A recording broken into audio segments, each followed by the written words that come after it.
ನಮಸ್ಕಾರ. ಬೇಕಿದೆ ನ್ಯಾಯ ವಿಶೇಷ ನೇರ ಪ್ರಸಾರ ಕಾರ್ಯಕ್ರಮಕ್ಕೆ ಸ್ವಾಗತ. ನಾನು ದೀಪಿಕಾ ಪರೇಶ್. ಈಗಾಗಲೇ ಬಿಡಿ ಕಾರ್ಮಿಕರು ಬೀದಿಗೆ ಇಳಿದಿದ್ದಾರೆ. ನಮಗೆ ಕನಿಷ್ಠ ವೇತನವನ್ನ ಕೊಡಿ ಅಂತ ಆಗ್ರಹಿಸಿದ್ದಾರೆ. 1000 ಬೀಡಿಗೆ 210 ರೂಪಾಯಿಯನ್ನ ಜಾರಿಗೊಳಿಸಬೇಕು ಈಗಿಂದೀಗಲೇ ಅಂತ ಒಂದು ಹಠವನ್ನ ಹಿಡಿದಿರುವಂಥದ್ದು. ಇದಕ್ಕಾಗಿ ಈಗಾಗಲೇ ಮಂಗಳೂರಿನ ಕದ್ರಿ ಬಳಿ ಇರುವಂತಹ ಬಿಡಿ ಕಾರ್ಮಿಕರ ಏನು ಆಫೀಸ್ ಇದೆ ಅಲ್ಲಿ ಒಂದು ಪ್ರತಿಭಟನೆಯನ್ನು ಕೂಡ ನಡೆಸುತ್ತಿದ್ದಾರೆ. ಹಲವು ಸಂಘಟನೆಗಳು ಕೂಡ ಇದಕ್ಕೆ ಕೈ ಜೋಡಿಸಿದೆ. ಇನ್ನು ಈ ಬೆಳವಣಿಗೆಯ ನಡುವೆ ಬಿಡಿ ಕಾರ್ಮಿಕರು ಏನೆಲ್ಲ ಬೇಡಿಕೆಗಳನ್ನು ಇದರ ಜೊತೆಗೆ ಇಟ್ಟಿದ್ದಾರೆ, ಅವರ ಆಗ್ರಹಗಳೇನು, ಇದೆಲ್ಲದರ ಬಗ್ಗೆ ಇವತ್ತು ಚರ್ಚೆಯನ್ನು ನಡೆಸಲಿಕ್ಕಿದ್ದೇವೆ. ಮೊದಲಿಗೆ ಇಬ್ಬರು ಗೆಸ್ಟ್ಗಳು ಇವತ್ತು ನಮ್ಮ ಸ್ಟುಡಿಯೋದಲ್ಲಿ ಜಾಯ್ನ್ ಆಗಿದ್ದಾರೆ. ಅವರನ್ನು ಕಾರ್ಯಕ್ರಮಕ್ಕೆ ವೆಲ್ಕಮ್ ಮಾಡೋಣ. ಈಗಾಗಲೇ ಉಡುಪಿ ಜಿಲ್ಲಾ ಬಿಡಿ ಫೆಡರೇಷನ್ನ ಕಾರ್ಯದರ್ಶಿಯಾಗಿರುವಂಥ ಉಮೇಶ್ ಕುಂದರ್ ಅವರು ನಮ್ಮ ಜೊತೆಗಿದ್ದಾರೆ. ನಮಸ್ತೆ ಸರ್, ಕಾರ್ಯಕ್ರಮಕ್ಕೆ ಸ್ವಾಗತ. ಅದೇ ರೀತಿ ಮಲ್ಪೆ ಪ್ರದೇಶ ಬಿಡಿ ಕಾರ್ಮಿಕರ ಸಂಘದ ಕಾರ್ಯದರ್ಶಿಯಾಗಿರುವಂಥ ನಳಿನಿ ಎಸ್ ಅವರು ಕೂಡ ನಮ್ಮ ಜೊತೆಗಿದ್ದಾರೆ. ನಮಸ್ತೆ ಮೇಡಮ್, ಕಾರ್ಯಕ್ರಮಕ್ಕೆ ಸ್ವಾಗತ. ಸರ್, ಈಗ ಬಿಡಿ ಕಾರ್ಮಿಕರು ಸಾಧಾರಣ ಎಲ್ಲೂ ಇಳಿಯಲ್ಲ. ಇದೀಗ ತಮಗೆ ಒಂದು ಕನಿಷ್ಠ ಮೌಲ್ಯವನ್ನು ಕೊಟ್ಟು ಬಿಡಿ ಅಂತ ಒಂದು ಆಗ್ರಹವನ್ನು ಮಾಡಿರುವಂಥದ್ದು. ನಿಮ್ಮ ಅಭಿಪ್ರಾಯ ಏನು ಸರ್ ಇದಕ್ಕೆ? ಮುಖ್ಯವಾಗಿ ಈಗ ಬಿಡಿ ಕಾರ್ಮಿಕರ ಪರಿಸ್ಥಿತಿ ಅದೋಗಿತ್ತು. ಸಮಸ್ಯೆ ಅಂತ ಹೇಳಿದರೆ ಬಿಡಿ ಕಾರ್ಮಿಕರಿಗೆ ಈಗ ವಾರದಲ್ಲಿ 2 ಕೆಲಸ, ಅದು ಸಹ ಕರೆಕ್ಟಾಗಿ ನಿಲ್ಲುವುದಿಲ್ಲ. ಹಾಗಾಗಿ ಬಿಡಿ ಕಾರ್ಮಿಕರೆಲ್ಲ ವಲಸೆ ಹೋಗುವ ಪರಿಸ್ಥಿತಿ ಬಂದಿದೆ. ಬಿಡಿ ಕಾರ್ಮಿಕರಿಗೆ ಕೂಲಿ ಸಹ ತುಂಬ ಕಮ್ಮಿ. ಈಗ 180 ರೂಪಾಯಿ ಕೊಡ್ತಾರೆ, ಅದು ಪಿ ಎಫ್ ಕಟ್ಟೋದಕ್ಕೆ 162 ರೂಪಾಯಿ. ಈಗ 210 ರೂಪಾಯಿ ಜಾಸ್ತಿ ಆದರೂ ಕೂಡ ನಮ್ಮ ಮಾಲಕರು ಅದನ್ನು ಸತಾಯಿಸ್ತಾ ಇದ್ದಾರೆ. ನಾವು ಇಲ್ಲಿಗೆ 3 ಹಂತದ ಹೋರಾಟ ಆಯಿತು. ಒಂದು ಜೂನ್ 2ರಲ್ಲಿ ನಮ್ಮ ಭಾರತ ಬೀಡಿ ಕಂಪನಿ ಮುಂದೆ ಪ್ರತಿಭಟನೆ ಮಾಡಿದ್ದೇವೆ. ಅದಕ್ಕೆ ಸಹ ನಮಗೆ ಸರಿಯಾದ ನ್ಯಾಯ ಸಿಗಲಿಲ್ಲ. ಆನಂತರ ಕಾರ್ಮಿಕ ಇಲಾಖೆ ಎದುರುಗಡೆ ಮಣಿಪಾಲದಲ್ಲಿ ನಾವು ಪ್ರತಿಭಟನೆ ಮಾಡಿದ್ದೇವೆ. ಅದಕ್ಕೆ ಸಹ ಯಾವುದೇ ಒಂದು ಸ್ಪಂದನೆ ಬರಲಿಲ್ಲ. ಅನಂತರ ಈಗ ಮೊನ್ನೆ 23ರಕ್ಕೆ ಭಾರತ ಬೀಡಿ ಕಂಪನಿಯಲ್ಲಿ ದೊಡ್ಡ ರೀತಿಯ ಒಂದು ನಾವು ಉಡುಪಿಯಲ್ಲಿ ಪ್ರತಿಭಟನೆ ಮಾಡಿದ್ದೇವೆ. ಅದಕ್ಕೆ ಸಹ ಇದುವರೆಗೆ ಅವರು ಯಾವುದೇ ಒಂದು ಸ್ಪಂದನೆ ಕೊಡಲಿಲ್ಲ. ಮುಖ್ಯವಾಗಿ ಇವತ್ತು ಮಾಲಕರಂತ ಹೇಳಿದ್ರೆ ಬಿಡಿ ಕಾರ್ಮಿಕರ ಶ್ರಮದಿಂದ ಶ್ರೀಮಂತಾದ ಮಾಲಕರೀಗ ಬಿಡಿ ಕಾರ್ಮಿಕರು ಕಡೆಗಣಿಸ್ತಾ ಇದ್ದಾರೆ. ಅದಕ್ಕಾಗಿ ನಮಗೆ ಈಗ ತುಂಬ ಒಂದು ಬೇಸರ ಬಂದಿದೆ. ಅಂತ ಗೊತ್ತಾರೆ, ಬಿಡಿ ಕಾರ್ಮಿಕರ ಒಂದು 30 ರೂಪಾಯಿ ಬಂಡವಾಳದಲ್ಲಿ ಇದ್ದ ಭಾರತ ಕಂಪನಿ ಈಗ 30,000 ಕೋಟಿ ಆದಾಯ ಬಂದಿದೆ ಅವರಿಗೆ. ಆದರೂ ಕೂಡ ಈಗ ಏನಾಗಿದೆ, ಕಾರ್ಮಿಕರನ್ನು ನಿರಂತರ ಒಂದು ರೀತಿಯಲ್ಲಿ ಕಡೆಗಣಿಸ್ತಾ ಇದ್ದಾರೆ. ಇದಕ್ಕಾಗಿ ನಾವು ಇನ್ನು ಮುಂದಕ್ಕೆ ಸಹ ದೊಡ್ಡ ಹೋರಾಟ ಮಾಡದೆ ಯಾವುದೇ ಒಂದು ಸವಲತ್ತನ್ನು ಕೊಟ್ಟದ್ದು ಅವರ ಇತಿಹಾಸದಲ್ಲೇ ಇಲ್ಲ. ನಾವು ಹೋರಾಟ ಮಾಡಿಯೇ ಪಡ್ಕೊಂಡದ್ದು. ಇನ್ನೂ ಸಹ ತೀವ್ರವಾದ ಹೋರಾಟ ಮಾಡೋದು ಇದರ ಬಗ್ಗೆ ಅಗತ್ಯವಾಗಿದೆ. ಓಕೆ ಮೇಡಮ್, ಈಗಾಗಲೇ ಒಂದು ಮಹಿಳೆಯಾಗಿ ಅದರಲ್ಲೂ ಸುಮಾರು 500ಕ್ಕೂ ಹೆಚ್ಚು ಮಹಿಳೆಯರು ಇವತ್ತು ಬೀದಿಗಿಳಿದಿರುವಂಥದ್ದು. ಸೊ ನಿಮ್ಮ ಅಭಿಪ್ರಾಯ ಏನು ಅಂತ? ಮಹಿಳೆಯರಂದ್ರೆ ಅದರಿಂದ ಬೀಡಿ ಅಂದರೆ ಮನೆಯಲ್ಲಿ ಹೆಚ್ಚಿನವರು ಈಗಿನ ಕಾಲದಲ್ಲಿ ಅಂದರೆ ಬೀಡಿ ಕಟ್ಟುವವರು ತುಂಬ ಕಡಿಮೆ. ಅಂದರೆ ಹೆಚ್ಚಿನವರು ಅಂದರೆ ಈಗ ಅವರಿಗೆ ಪೆನ್ಷನ್ ಬರ್ತಿರುವವರು ಇದು ಮಾಡಿಕೊಂಡು ಮಕ್ಕಳ ಹೆಸರಿನಲ್ಲಿ ಬೀಡಿ ಕಟ್ತಿದ್ದಾರೆ ಹೆಚ್ಚಿನವರು. ಅಂದರೆ ಅದರಲ್ಲಿ ಏನು ಸಾಕಾಗೋದಿಲ್ಲ ಅವರಿಗೆ ಜೀವನ ತೆಗಿಲಿಕ್ಕೆ. ಆದ್ದರಿಂದ ಆದರೂ ಮಕ್ಕಳು ಕೆಲಸಕ್ಕೆ ಹೋಗ್ತಿರ್ತಾರೆ, ಇದು ಮಾಡ್ತಾರೆ.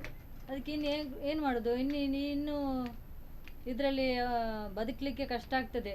ಈಗ ಏನು ಮನೆಯಲ್ಲಿ ಹೋಗ್ಲಿಕ್ಕೆ ಆಗುದಿಲ್ಲ ಅಂತವ್ರು ಮಾತ್ರ ಈಗ ಕುತ್ಕೊಂಡು ಕೆಲಸ ಮಾಡ್ತಿದ್ದಾರೆ. 100ರಲ್ಲಿ ಈಗ 10 ಜನರ ಹತ್ರ ಆಗಿದೆ ಈಗ.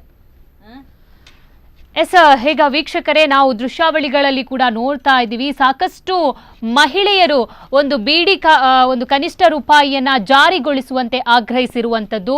ಈಗಾಗಲೇ ಇದಕ್ಕೆ ಸಂಬಂಧಪಟ್ಟಂತೆ ಕದ್ರಿಯಲ್ಲಿರುವಂತಹ ಒಂದು ಗ್ರೌಂಡ್ನಲ್ಲಿ ಕೂತ್ಕೊಂಡು ಈ ರೀತಿ ಒಂದು ಪ್ರತಿಭಟನೆಗಳಿದ್ದಾರೆ. ನಮಗೆ 1000 ಬೀಡಿಗೆ 210 ರೂಪಾಯಿಯನ್ನ ಕೊಡಿ ಅಂತ ಒಂದು ಪಣಕ್ಕೆ ಇಟ್ಟಿರುವಂಥದ್ದು. ಈ ನಿಟ್ಟಿನಲ್ಲಿ ಸಾಕಷ್ಟು ರೀತಿಯಲ್ಲಿ ತೊಂದರೆಗೆ ಒಂದು ಕಡೆ ಒಳಗಾಗ್ತಾ ಇದ್ದಾರೆ ಬೀಡಿ ಕಾರ್ಮಿಕರು. ಯಾಕೆ ಅವರಿಗೆ ಅನ್ಯಾಯ ಆಗ್ತಾ ಇದೆ, ಸರಿಯಾದ ನ್ಯಾಯವನ್ನು ಯಾಕೆ ಅವರಿಗೆ ಕೊಡಿಸ್ತಾ ಇಲ್ಲ ಅಂತ ಅವರಿಗೆ ಪಟ್ಟು ಹಿಡಿದಿರುವಂಥದ್ದು.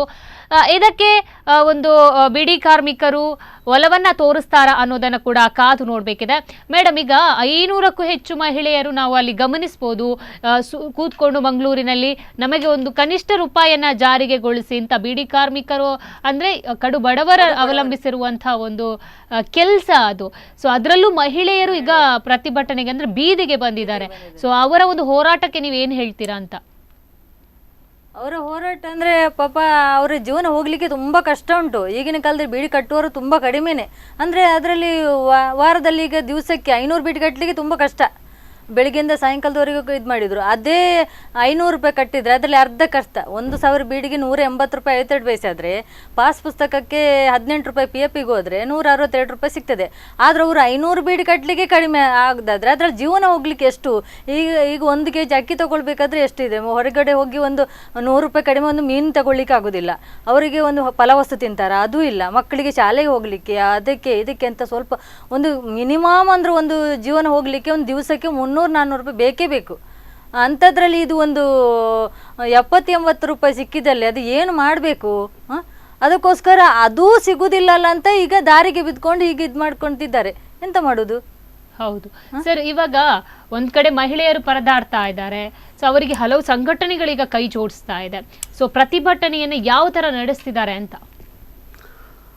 ಈಗ ಮುಖ್ಯವಾಗಿ ಪ್ರತಿಭಟನೆ ಅಂತ ಹೇಳಿದರೆ, ಪ್ರತಿಭಟನೆ ಮುಂಚಿನ ಪ್ರತಿಭಟನೆಯ ಸ್ವರೂಪ ಬೇರೆ ಇತ್ತು, ಈಗಿನ ಸ್ವರೂಪ ಬೇರೆ. ಮುಂಚೆ ಅಂತ ಹೇಳಿದರೆ ಇವತ್ತು ಬೀಡಿ ಕಾರ್ಮಿಕರಿಗೆ ಮುಂಚೆ ಬೀಡಿಯಲ್ಲೇ ಜೀವನ ಸಿಗ್ತಾಯಿದ್ರು. ಒಂದು ಹೋರಾಟಕ್ಕೆ ಕರೆಗೊಟ್ಟರೆ ಒಂದು 100ರಿಂದ 75% ಜನ ಭಾಗವಹಿಸ್ತಾರೆ. ಈಗ ಆಗಲ್ಲ. ಈಗ ವಾರದಲ್ಲಿ 2 ಕೆಲಸ ಇರುವುದು. ಪಾಪ ಅವರು ಜೀವನ ಕಲಿಸೋದೇ ಕಷ್ಟ ಆಗಿದೆ. ಹಾಗಾಗಿ ಕೆಲವು ಹೆಚ್ಚಿಗೆ ಕಾರ್ಮಿಕರು ಏನು ಮಾಡಿದ್ದಾರೆ, ಒಂದು ಈ ಸ್ಕಾಲರ್ಶಿಪ್ಗೋಸ್ಕರ ಮಾತ್ರ ಒಂದು ಪುಸ್ತಕ ಉಂಟು ವಿನಃ ಮತ್ತು ಅವರಿಗೆಲ್ಲ ಬೇರೆ ಕೆಲಸಕ್ಕೆ ಹೋಗ್ತಾರೆ. ಹಾಗಾಗಿ ಅವರನ್ನು ಮನೆಗೆ ಮುಂಚೆ ನಾವು ಹೋರಾಟ ಇದು ಸಂಘಟನೆ ಮೂಲಕ ಮನೆಗೆ ಹೋದರೆ ಕಾರ್ಮಿಕರು ಸಿಗ್ತಾಯಿದ್ರು. ಈಗ ಹಾಗೆ ಸಿಗೋದಿಲ್ಲ. ಈಗ ಅವರಿಗೆ ಪಾಪ ಜೀವನ ತೆಗೆದೇ ಕಷ್ಟ ಆಗಿದೆ.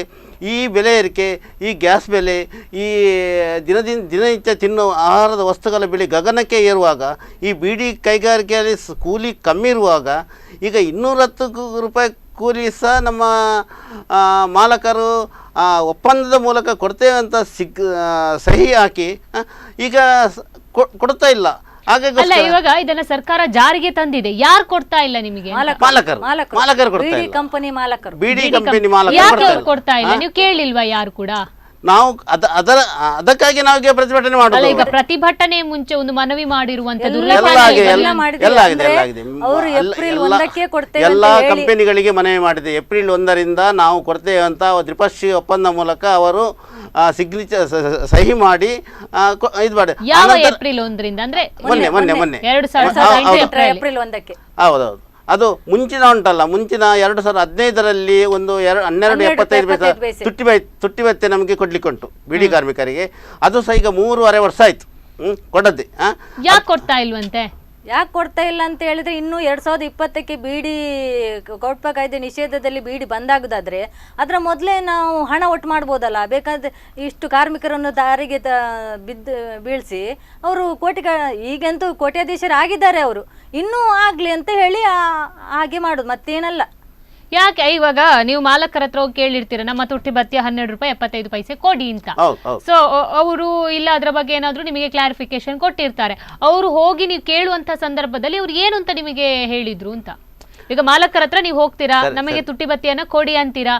ಸೊ ಆ ಕೊಡ್ಬೇಕು ಅಂತ ಹೇಳುವಾಗ ಅವ್ರು ಏನ್ ಅಂದ್ರು ಮಾಲಕರು? ಅದು ಮುಖ್ಯವಾಗಿ ಮೇಡಮ್ ಎಂತ ಗೊತ್ತುಂಟಾ, ನಾವು ತುಟ್ಟಿ ಭತ್ಯೆಯ ಬಗ್ಗೆ ನಾವು ಹಲವಾರು ರೀತಿ ಹೋರಾಟ ಮಾಡಿದ ನಂತರ ಅವರು ಸರ್ಕಾರಕ್ಕೆ ನಮಗೆ ಲಾಸ್ ಉಂಟು, ನಮಗೆ ಪೂರೈಸುವುದಿಲ್ಲ ಅಂತ ಮನವಿ ಕೊಟ್ಟಿದ ಮೇಲೆ ಆಗ ಪರಮೇಶ್ವರ್ ನಾಯ್ಕ ಅಂತ ಕಾರ್ಮಿಕ ಸಚಿವರಿದ್ದರು. ಅವರು ಏನು ಮಾಡಿದರು, ಬೀಡಿ ಕಾರ್ಮಿಕರಿಗೆ ಅದು ಕೊಟ್ಟರೆ ಮಾಲಕರಿಗೆ ಲಾಸ್ ಆಗ್ತದೆ ಅಂತ ಹೇಳಿ ಕೋರ್ಟ್ಗೆ ಹಾಕಿದರು. ಕೋರ್ಟಿಗೆ ಮಧ್ಯದಲ್ಲಿ ಅದಕ್ಕೆ ತಡೆಯಾಜ್ಞೆ ಹಾಕಿದ್ರು. ಅದು ಎಂತ ಗೊತ್ತುಂಟ, ಕಾರ್ಮಿಕ ಮಂತ್ರಿಯವರು ಕಾರ್ಮಿಕರ ಬಗ್ಗೆ ಒಲವು ತೋರಿಸಿನಃ ಮಾಲಕರ ಬಗ್ಗೆ ಒಲವು ತೋರಿಸ್ತಾರೆ. ಹಾಗಾಗೋಸ್ಕರ ನಮಗೆ ಆ ತುಟ್ಟಿ ಭತ್ಯೆಯಲ್ಲಿ ತುಂಬ ಅನ್ಯಾಯ ಆಗಿದೆ, ಮೋಸ ಆಗಿದೆ. ಅದು ಇದುವರೆಗೆ ಕೊಡ್ಲಿಲ್ಲ. ಈಗ 3.5 ವರ್ಷ ಆದ್ರೂ ನಿಮಗೆ ತುಟ್ಟಿ ಭತ್ಯೆ ಇಲ್ಲ. ಅದು ಈಗ ಕೊಡುವುದಾದ್ರೆ ಈಗ ನಾಡ್ದು 4 ವರ್ಷ ಅದ್ರ ಹಣ ಒಬ್ರು ದಿವಸಕ್ಕೆ 800-1000 ಬೀಡಿ ಕಟ್ಟಿದ್ರೆ ಈಗ 12,000 ರೂಪಾಯಿ ಆಗ್ತದೆ. ಒಬ್ಬೊಬ್ರು 12,000 ರೂಪಾಯಿ ಆದ್ರೆ ಎಷ್ಟಾಯ್ತು? ಕೋಟಿ ಕಟ್ಲೆ ಹಣ. ಈಗ 3.5 ವರ್ಷಕ್ಕೆ ಅದಕ್ಕೆ ಬಡ್ಡಿ ಎಷ್ಟಾಯ್ತು? ಬಡ್ಡಿ ಕೊಡುದಿಲ್ಲ ಅವರು. ಇದು ಎಷ್ಟು ಹಣ? ಈಗ ಎಷ್ಟಂತ ಸತಾಯಿಸ್ತಿದ್ದಾರೆ ಈ ಕಾರ್ಮಿಕರು. ಈಗ ಮೇಡಮ್ ಅವರದ್ದು ವಾದ ಒಂದೇ, 12.75 ಪೈಸೆ ತುಟ್ಟಿ ಭತ್ಯೆ ನೀವು ಬಿಡಬೇಕು, ಕನಿಷ್ಠ ಕೂಲಿ ಕೊಡ್ತೇವೆ ಅಂತ ವಾದ ಮಾಡ್ತಾರೆ ಅವರು. ಅದಕ್ಕೆ ನಾವು ಒಪ್ಪಲಿಲ್ಲ. ಯಾಕೆ ಗೊತ್ತುಂಟಾ, ಅವರು ಇದು ಮಾರ್ಕೆಟಿಗೆ ಬೀಡಿಗೆ ರೇಟ್ ಜಾಸ್ತಿ ಆದ ಕೂಡಲೇ ಮಾರ್ಕೆಟಿಗೆ ರೇಟ್ ಜಾಸ್ತಿ ಮಾಡ್ತಾರೆ. ಅವರು ಹಣವನ್ನು ವಸೂಲಿ ಮಾಡಿದ್ದಾರೆ. ವಸೂಲಿ ಮಾಡಿದ ಹಣವನ್ನು ಯಾಕೆ ನಾವು ಬಿಡಬೇಕು? ನಮ್ಮ ಕಾರ್ಮಿಕರಿಗೆ ನಾವು ಯಾಕೆ ಮೋಸ ಮಾಡಬೇಕು? ಕಾರ್ಮಿಕರಿಗೆ 2 ಕನಿಷ್ಠ ಕೂಲಿ ಸಹ ಕೊಡಬೇಕು, ತುಟ್ಟಿ ಭತ್ಯೆ ಸಹ ಕೊಡಬೇಕಂತ ನಾವು ಈಗ ದೊಡ್ಡ ರೀತಿಯಲ್ಲಿ ಹೋರಾಟ ಮಾಡ್ತಾ ಇದ್ದೇವೆ. ಹೌದು, 3ನೇ ಹಂತ ಹೋರಾಟ ಮಾಡ್ತಾ ಇದ್ದೇವೆ. ಇಡೀ ಕರ್ನಾಟಕ ರಾಜ್ಯಾದ್ಯಂತ ನಡೀತಿರ್ತಾವ ಹೋರಾಟ. ಯಾಕಂದ್ರೆ ಈ ಒಂದು ಬಿಡಿ ಕಾರ್ಮಿಕ ಅನ್ನುವಂಥದ್ದು ಕೇವಲ ಒಂದು ಮನೆಯಲ್ಲ, ತುಂಬಾ ಮನೆಯವರು ಅವಲಂಬಿಸಿದ್ದಾರೆ ಈ ಬಿಡಿ ಕೆಲಸವನ್ನ. ಸೊ ಅದನ್ನೇ ನಂಬ್ಕೊಂಡು ಜೀವನ ಸಾಕ್ತಾ ಇದೆ. ಈ ರೀತಿ ಮಾಲಕರು ಮಾಡೋದ್ರಿಂದ ಎಷ್ಟೋ ಮನೆಗಳು ಇದೀಗ ಬೀದಿ ಪಾಲಿಗೆ ಬರೋದಾಗಿದೆ. ಈಗ ಒಂದ್ ಬದಿಲಿ ಹೊಯ್ಗೆ ಇಲ್ಲ, ಪಾಪ ಗಂಡಸರು ಕೆಲ್ಸಕ್ಕೆ ಹೋಗ್ಲಿಕ್ಕೆ ಇದಿಲ್ಲ, ಏನಿಲ್ಲ, ಎಷ್ಟು ದಿವಸ ಅಂತ ತಾಳ್ಮೆಯಲ್ಲಿ ಇರ್ತಾರೆ, ಹೊಟ್ಟೆಗೆ ತಿನ್ನದೆ ಉಣ್ಣದೆ. ಓಕೆ, ಅಂತ ಪರಿಸ್ಥಿತಿಯಲ್ಲಿ ಉಂಟು. ಓಕೆ, ಇವಾಗ ಒಂದು ಆಗಸ್ಟ್ 15ಕ್ಕೆ ಒಂದು ಪ್ರತಿಭಟನೆ ಮಾಡಿದ್ರು. ಜಾಹೀರಾತು ಆಗಸ್ಟ್ 18ಕ್ಕೆ, ಜೂನ್ 2ಕ್ಕೆ ಒಂದು ಮಾಡಿದ್ದೇವೆ. ಆಗಸ್ಟ್ 18ಕ್ಕೆ ಮಾಡುವುದರಲ್ಲಿ ಒಂದು ಪ್ರಚಾರಾರ್ಥಕವಾಗಿ ಅವರು ಒಂದು ಫ್ಲೆಕ್ಸ್ ಗಳನ್ನ ಹಿಡಿದು ಮಾಡಿರುವಂತದ್ದು. ಅಧಿಕಾರಿ ಹೇಳಿದ್ರು, ಇಲ್ಲ ನಾವು ಮಾತುಕತೆ ಮಾಡಿದ್ದೇವಲ್ಲ, ಅದು ಎಲ್ಲ ಸರಿ ಮಾಡ್ತೇವೆ ಅಂತ ಹೇಳಿದ್ರು. ನಾವು ಮಾಲಕರಿಗೆ ಇದ್ ಮಾಡಿಕೊಂಡು ಪ್ರೆಷರ್ ಹಾಕಿ ನಾವು ಆದಷ್ಟು ಬೇಗ ಕೊಡುವ ಹಾಗೆ ಮಾಡ್ತೇವೆ ಅಂತ ಹೇಳಿದ್ದಾರೆ ಕಾರ್ಮಿಕ ಅಧಿಕಾರಿ. ನಿಜವಾಗಿ ಮೇಡಮ್, ಏನೂ ಇಲ್ಲ. ನಿಜವಾಗಿ ಮೇಡಮ್, ಈ ಸರ್ಕಾರ ಈ ಬಿಡಿ ಕಾರ್ಮಿಕರ ಬಗ್ಗೆ ಯಾವುದೇ ಒಂದು ಕಾಳಜಿ ಇಲ್ಲ. ಕಾಳಜಿ ಇದ್ರೆ ನಿಜವಾಗಿ ದನಿಯವರನ್ನು ಉಂಟಲ್ಲ, ದನಿಯವರನ್ನು ಅರೆಸ್ಟ್ ಮಾಡುವ ಚಾನ್ಸ್ ಉಂಟು. ಈ ಸರ್ಕಾರ ಒಪ್ಪಂದ ಆದ ಪ್ರಕಾರ ಆಗಿ ಏಪ್ರಿಲ್ 1ರಿಂದ ಕೊಡ್ತೇವೆ ಅಂತ ಇವರು ಒಪ್ಪಂದಕ್ಕೆ ಸಹಿ ಮಾಡಿ ಯಾವತ್ತು ಇವರು ಕಾರ್ಮಿಕರಿಗೆ ಈ ರೀತಿ ಅನ್ಯಾಯ ಆಗುವಾಗ ಸರ್ಕಾರ ಯಾಕೆ ಕಣ್ಣು ಮುಚ್ಚಿಕೊಳ್ತದೆ? ಸರ್ಕಾರದ ಕೈವಾಡ ಇದೆ, ಕೈವಾಡ ಉಂಟು, ಇಲ್ಲಲ್ಲ ಕೈವಾಡ ಉಂಟು. ಕಾರ್ಮಿಕ ಮಂತ್ರಿಯವರಿಗೆ ಇದು ಎಲ್ಲ ವಿಷಯದಲ್ಲಿ ಗೊತ್ತುಂಟು. ಗೊತ್ತಿದ್ದು ಕಾರ್ಮಿಕರಿಗೆ ಮೋಸ ಮಾಡ್ತಾ ಇದ್ದಾರೆ ಅವರು. ಈಗ ಪ್ರತಿಭಟನೆ ನಡೆಸ್ತಿದ್ದಾರೆ, ಆಗ್ಲೂ ಕೂಡ ಯಾವುದೇ ರೀತಿ ರಿಯಾಕ್ಷನ್ ಇಲ್ವಾ? ಇಲ್ಲ, ಯಾವುದೇ ಇದುವರೆಗೆ ಕೊಡ್ಲಿಲ್ಲ. ಎಷ್ಟು 3 ಹಂತದ ಹೋರಾಟ ಆಯ್ತು. ನಿನ್ನೆ ಕಾರ್ಕಳದಲ್ಲಿ ಸಹ ನಾವು ಹೋರಾಟ ಮಾಡಿದ್ದೇವೆ. ಮೊನ್ನೆ ಮುಡ್ಬಿ ಭಾರತ ಬಿಡಿ ಕಂಪನಿಯಲ್ಲಿ ಹೋರಾಟ ಮಾಡಿದೆ. ಇಡೀ ರಾಜ್ಯಾದ್ಯಂತ ನಡೀತಾ ಉಂಟು. ಇಡೀ ಕರ್ನಾಟಕ ರಾಜ್ಯ ಬಿಡಿ ನೋಡಿ ಮೇಡಮ್, ಕರ್ನಾಟಕ ರಾಜ್ಯದ ಬಿಡಿ ಫೆಡರೇಷನ್ ಕೊಟ್ಟಂತ ಕರೆ ಅದು. ಹಾಗಾಗಿ ಕರ್ನಾಟಕ ರಾಜ್ಯಾದ್ಯಂತ ಎಲ್ಲ ಕಡೆಯಲ್ಲೂ ಸಹ ಬಿಡಿ ಕಾರ್ಮಿಕರು ಬೀದಿಗಿಳಿದಿದೆ. ಪರಿಸ್ಥಿತಿ ಆ ರೀತಿಯಲ್ಲಿ ಉಂಟು. ಈಗ ಒಂದು ರೀತಿಯಲ್ಲಿ ಸುಪ್ರೀಂ ಕೋರ್ಟ್ ಹೇಳಿ 2020ಕ್ಕೆ ಧೂಮಪಾನ ನಿಷೇಧ ಅಂತ ಹೇಳಿ, ಧೂಮಪಾನ ನಿಷೇಧ ಅಂತ ಹೇಳಿದರೆ ಈ ಹೊಗೆಸೊಪ್ಪು ರೈತರಿಗೆ ಏನು ಮಾಡ್ತಾರೆ ಇವರು? ರೈತರಿಗೆ ಕೆಲಸ ಕೊಡಬೇಕು, ಬಿಡಿ ಕಾರ್ಮಿಕರಿಗೆ ಕೆಲಸ ಕೊಡಬೇಕು, ಸಿಕಿಡಿ ಮಾಡುವವರಿಗೆ ಕೆಲಸ ಕೊಡಬೇಕು. ಅದರಲ್ಲಿರುವ ಕೋಟಿಗಟ್ಟಲೆ ಅದರ ಬಿಡಿ ಕಟ್ಟುವವರು ಬೇರೆ, ಅದರ ಅವಲಂಬಿತವರು ತುಂಬ ಜನ ಇದ್ದಾರೆ. ಅವರಿಗೆ ಸೇರಿದ ಕೆಲಸ ನಾವು ಹೇಳೋದು ಎಂತ ಗೊತ್ತುಂಟಾ? ಬಿಡಿ ಕಾರ್ಮಿಕರಿಗೆ ನೀವು ನಿಷೇಧ ಮಾಡೋ ಬದಲಿ ವ್ಯವಸ್ಥೆ ಕೊಡಬೇಕು. ಬದಲಿ ವ್ಯವಸ್ಥೆ ಕೊಡದೆ ನಾವು ಬಿಡುವುದಿಲ್ಲ ಅಂತ ಹೇಳಿ ನಮ್ಮ ಒಂದು ದೊಡ್ಡ ಹೋರಾಟ ನಡೀತದೆ. ಓಕೆ, ಈಗ 2020ಕ್ಕೆ ಬಿಡಿಯನ್ನ ನಿಲ್ಲಿಸಬೇಕು ಅಂತ ಸುಪ್ರೀಂ ಕೋರ್ಟ್ ಆರ್ಡರ್ ಏನು ಮಾಡಿದೆ, ಅದರ ನಿಟ್ಟಿನಲ್ಲಿ ಇದೀಗ ಎಲ್ಲ ರೀತಿ ಅದಕ್ಕೆ ಒಂದು ಸೆಟ್ಲ್ಮೆಂಟ್ ಅಂತ ಮಾಡಬೇಕಿತ್ತು. ಯಾವುದೇ ರೀತಿ ಸೆಟ್ಲ್ಮೆಂಟ್ ಏನಿಲ್ಲ. ಯಾಕೆ ಇಷ್ಟು ರೀತಿ ಕೇರ್ಲೆಸ್ ಆಗಿದ್ದಾರೆ? ಹಾಗಿದ್ರೆ ನೀವು ಕೇಳಬಹುದಿತ್ತು, ಅವ್ರು ರಿಟರ್ನ್ ಅಲ್ಲಿ ಏನು ಕೊಟ್ಟಿಲ್ವಾ ನಿಮಗೆ? ನೋಡಿ ಮೇಡಮ್, ರಿಟೈರ್ಡಲ್ಲಿ ಏನಂದರೆ ಎಂಥದೇ ಯಾವುದೇ ಒಂದು ಉತ್ತರ ಕೊಡಲಿಲ್ಲ. ಸರ್ಕಾರ ಆಗಲಿ ಮಾಲಕರಾಗಲಿ ಈ ಬಿಡಿ ಕಾರ್ಮಿಕರ ಬಗ್ಗೆ ಒಂಥರ ನಿರ್ಲಕ್ಷ್ಯ ತೋರಿದೆ. ಮಾಲಕರ ಹೆಸರು ಹೇಳ್ಬೋದು ಸರ್? ಮಾಲಕರು ಮುಂಚೆ ನಮಗೆ ಸರಿ ಗೊತ್ತಿಲ್ಲ, ಅದು ಮಂಗಳೂರಿನವರಿಗೆಲ್ಲ ಗೊತ್ತಿಲ್ಲ. ಮ್ಯಾನೇಜರ್ ಅಲ್ಲ, ಮಾಲಕರು. ಮ್ಯಾನೇಜರ್ ಇಲ್ಲಿ ಉಡುಪಿಯಲ್ಲಿ ಇರೋದು, ಮಾಲಕರು ಮಂಗಳೂರಿನಲ್ಲಿ ಇರೋದು. ಓಕೆ, ನಿಮ್ಮ ಜೊತೆ ಮತ್ತಷ್ಟು ಮಾತುಕತೆ ಮುಂದುವರಿಸ್ತೀನಿ. ಅದಕ್ಕಿಂತ ಮುಂಚೆ ಕಾರ್ಯಕ್ರಮದಲ್ಲಿ ಒಂದು ಬ್ರೇಕ್.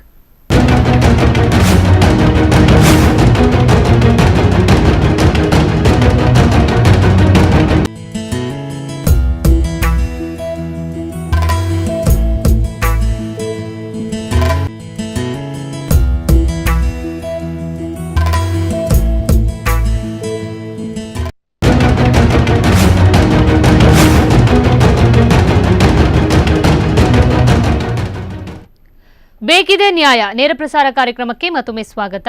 ಈಗಾಗಲೇ ಮಾತಾಡ್ತಾ ಇದ್ವಿ ಮೇಡಮ್, ಈಗ ಬಿಡಿ ಕಾರ್ಮಿಕರಿಗೆ ಯಾವುದೇ ರೀತಿಯ ಫೆಸಿಲಿಟಿಗಳನ್ನು ಒಂದು ಕೊಟ್ಟಿಲ್ಲ ಸರ್ಕಾರ. ಸೊ ನಿಮಗೆ ಸದ್ಯಕ್ಕೆ ಎಷ್ಟು ಹೆಚ್ಚು ಮಾಡಿದ್ದಾರೆ ಈ ಹಿಂದಿಂದ? ಎಷ್ಟು ವರ್ಷದಲ್ಲಿ ಎಷ್ಟೆಷ್ಟು ಹೆಚ್ಚು ಮಾಡ್ಕೊಂಡು ಬಂದರು? ಸದ್ಯಕ್ಕೆ ಬೀಡಿಗೆ ಇರುವಂತಹ ರೇಟ್ ಎಷ್ಟು ಅಂತ? ಹೆಚ್ಚು ಮಾಡಿದೆ ಅಂದರೆ ಈಗ ಸದ್ಯಕ್ಕೆ ಇರುವ ಬೀಡಿ 1000 ಬೀಡಿಗೆ 180 ರೂಪಾಯಿ 52 ಪೈಸೆ. ಅದರಲ್ಲಿ 18 ರೂಪಾಯಿ PFಗೆ ಹೋದ್ರೆ 162 ರೂಪಾಯಿ 52 ಪೈಸೆ ಸಿಗ್ತದೆ. ಮತ್ತೆ ಈ ಹಿಂದೆ ಎಷ್ಟು ಇತ್ತು? ಈ ಹಿಂದೆ ಅಂದ್ರೆ 173 ರೂಪಾಯಿ ಇತ್ತು. ಈಗ ಮೊನ್ನೆ ಅದೇ ಜೂನ್ 2ರ ಹೋರಾಟ ಆದ ನಂತರ, ಕನಿಷ್ಠ ಕೂಲಿ ಚುಟ್ಟಿ ಭತ್ಯೆ ಕೊಡ್ಬೇಕಂತ ಹೋರಾಟ ಆದ ನಂತರ 10 ರೂಪಾಯಿ 52 ಪೈಸೆ ಬೆಲೆ ಏರಿಕೆ ಸೂಚಕದಲ್ಲಿ 10 ರೂಪಾಯಿ 52 ಪೈಸೆ ಜಾಸ್ತಿ ಮಾಡಿದ್ದಾರೆ ಅಷ್ಟೇ. ಇದು ಚುಟ್ಟಿ ಭತ್ಯೆ ಕನಿಷ್ಠ ಕೂಲಿಯನ್ನು ಇದೇ ಮಾಡ್ಲಿಲ್ಲ ಅವರು. ಓಕೆ, ಏಪ್ರಿಲ್ 1ಕ್ಕೆ ಕೊಡ್ಬೇಕಿತ್ತು. ಕನಿಷ್ಠ ಈಗ 10 ರೂಪಾಯಿ ಮಾಡಿದ್ರೆ ಎಲ್ಲಿ ಸಾಕಾಗುತ್ತೆ ಅದೇ ಹೇಳಿದ್ದು ಅದೇ. ಬೀಡಿ ಕಾರ್ಮಿಕರಿಗೆ ನಮ್ಮದು ಅಖಿಲ ಭಾರತ ಬೀಡಿ ಫೆಡರೇಷನ್ ತೀರ್ಮಾನ ಪ್ರಕಾರ 1,000 ಬೀಡಿಗೆ 350 ರೂಪಾಯಿ ಆಗಬೇಕಂತ ಒಂದು ತೀರ್ಮಾನ ಇಟ್ಟಿದ್ದೇವೆ ನಾವು. ಯಾವಾಗ ಇಟ್ಟಿರುವಂತದ್ದು? ಅದು 2017 ಫೆಡರೇಷನ್ 2017 ಹೌದು ಆಲ್ ಇಂಡಿಯಾ ಬೀಡಿ ಫೆಡರೇಷನ್ನಲ್ಲಿ ಇಟ್ಟದ್ದು. ಅದು 5% ಬೀಡಿ ಕಾರ್ಮಿಕರಿಗೆ ಪಾಯಿಂಟಿಗೆ 5 ಪೈಸೆ ತುಟ್ಟಿ ಭತ್ಯೆ ಕೊಡಬೇಕು, 350 ರೂಪಾಯಿ ಕನಿಷ್ಠ ಕೂಲಿ ಕೊಡಬೇಕು. ಆನಂತರ 1,000 ಬೀಡಿಗೆ ಒಂದು ತಿಂಗಳಿಗೆ 3,000 ಪಿಂಚಣಿ ಕೊಡಬೇಕು ಅಂತ ಹೇಳಿ ನಾವು ಡಿಮ್ಯಾಂಡ್ ಇಟ್ಟು ಸರ್ಕಾರಕ್ಕೆ ಮತ್ತು ಮಾಲಕರಿಗೆ ನೋಟಿಸ್ ಕೊಟ್ಟಿದ್ದೇವೆ ನಾವು ಕೊಡಬೇಕಂತ ಹೇಳಿ. ಆದರೂ ಕೂಡ ಹಲವಾರು ಅದರ ನಂತರ ಹಲವಾರು ಹೋರಾಟ ಆಗಿದೆ. ಹೋರಾಟದ ಪರಿಣಾಮ ಆಗಿ ಈಗ ಕನಿಷ್ಠ ಕೂಲಿಯೊಂದು ಜಾರಿ ಬಂದದ್ದು 210 ರೂಪಾಯಿ. 150 ರೂಪಾಯಿ ನೀವು ಡಿಮಾಂಡ್ ನಮ್ಮ ಡಿಮಾಂಡ್ ಅಖಿಲ ಭಾರತ ಬೀಡಿ ಫೆಡರೇಷನ್ ಡಿಮಾಂಡ್ 8ನೇ ವರ್ಷಕ್ಕೆ ಜಾರಿ ಬಂದದ್ದು. ಕನಿಷ್ಠ ಕೂಲಿ ಜಾರಿ ಇಷ್ಟವರೆಗೆ ಇಲ್ಲ, 8ನೇ ವರ್ಷಕ್ಕೆ ಜಾರಿ ಬಂದದ್ದು. ಅದು ಕೂಡ ಕನಿಷ್ಠ ಅಂದ್ರೆ ಕನಿಷ್ಠ 210. ಅದು ಸಹ ಎಂತ ಗೊತ್ತುಂಟಾ ಮೇಡಮ್, ಕನಿಷ್ಠ ಕೂಲಿ 210 ಜಾರಿ ಬಂದರೂ ಕೂಡ ಬೀಡಿ ಕಾರ್ಮಿಕರಿಗೆ ಈ ಬೆಲೆ ಏರಿಕೆಯಿಂದ ಪೂರೈಸೋದಿಲ್ಲ, ತುಂಬ ಕಷ್ಟ ಉಂಟು. ಒಂದು ಹೋಟೆಲಿಗೆ ಕೆಲಸಕ್ಕೆ ಹೋದರೆ 300 ರೂಪಾಯಿ ಸಿಗ್ತದೆ ದಿವಸಕ್ಕೆ. ಅದರಿಂದ ನೋಡಿದರೆ ಬೀಡಿ ಕಾರ್ಮಿಕ 1,000 ಬೀಡಿ ಕಟ್ಟೋರು ಯಾರೂ ಇಲ್ಲ.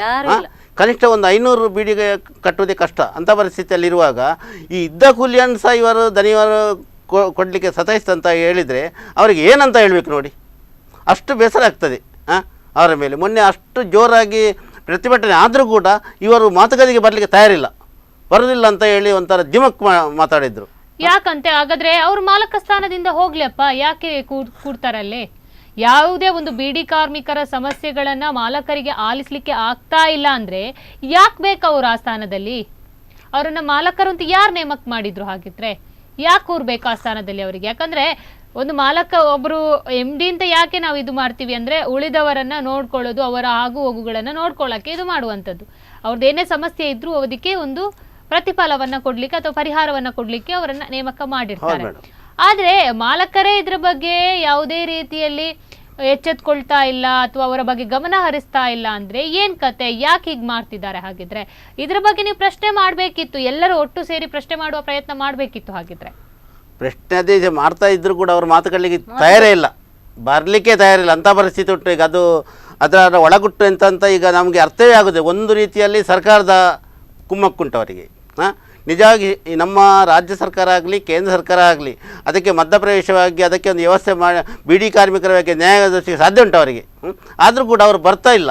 ಅವರಿಗೆ ಬೀಡಿ ಕಾರ್ಮಿಕರ ಓಟು ಬೇಕಿನಃ ಬೀಡಿ ಕಾರ್ಮಿಕರ ಸಮಸ್ಯೆ ಅವರಿಗೆ ಅಗತ್ಯ ಇಲ್ಲ, ಅಂಥ ಪರಿಸ್ಥಿತಿ ಬಂದಿದೆ ಈಗ.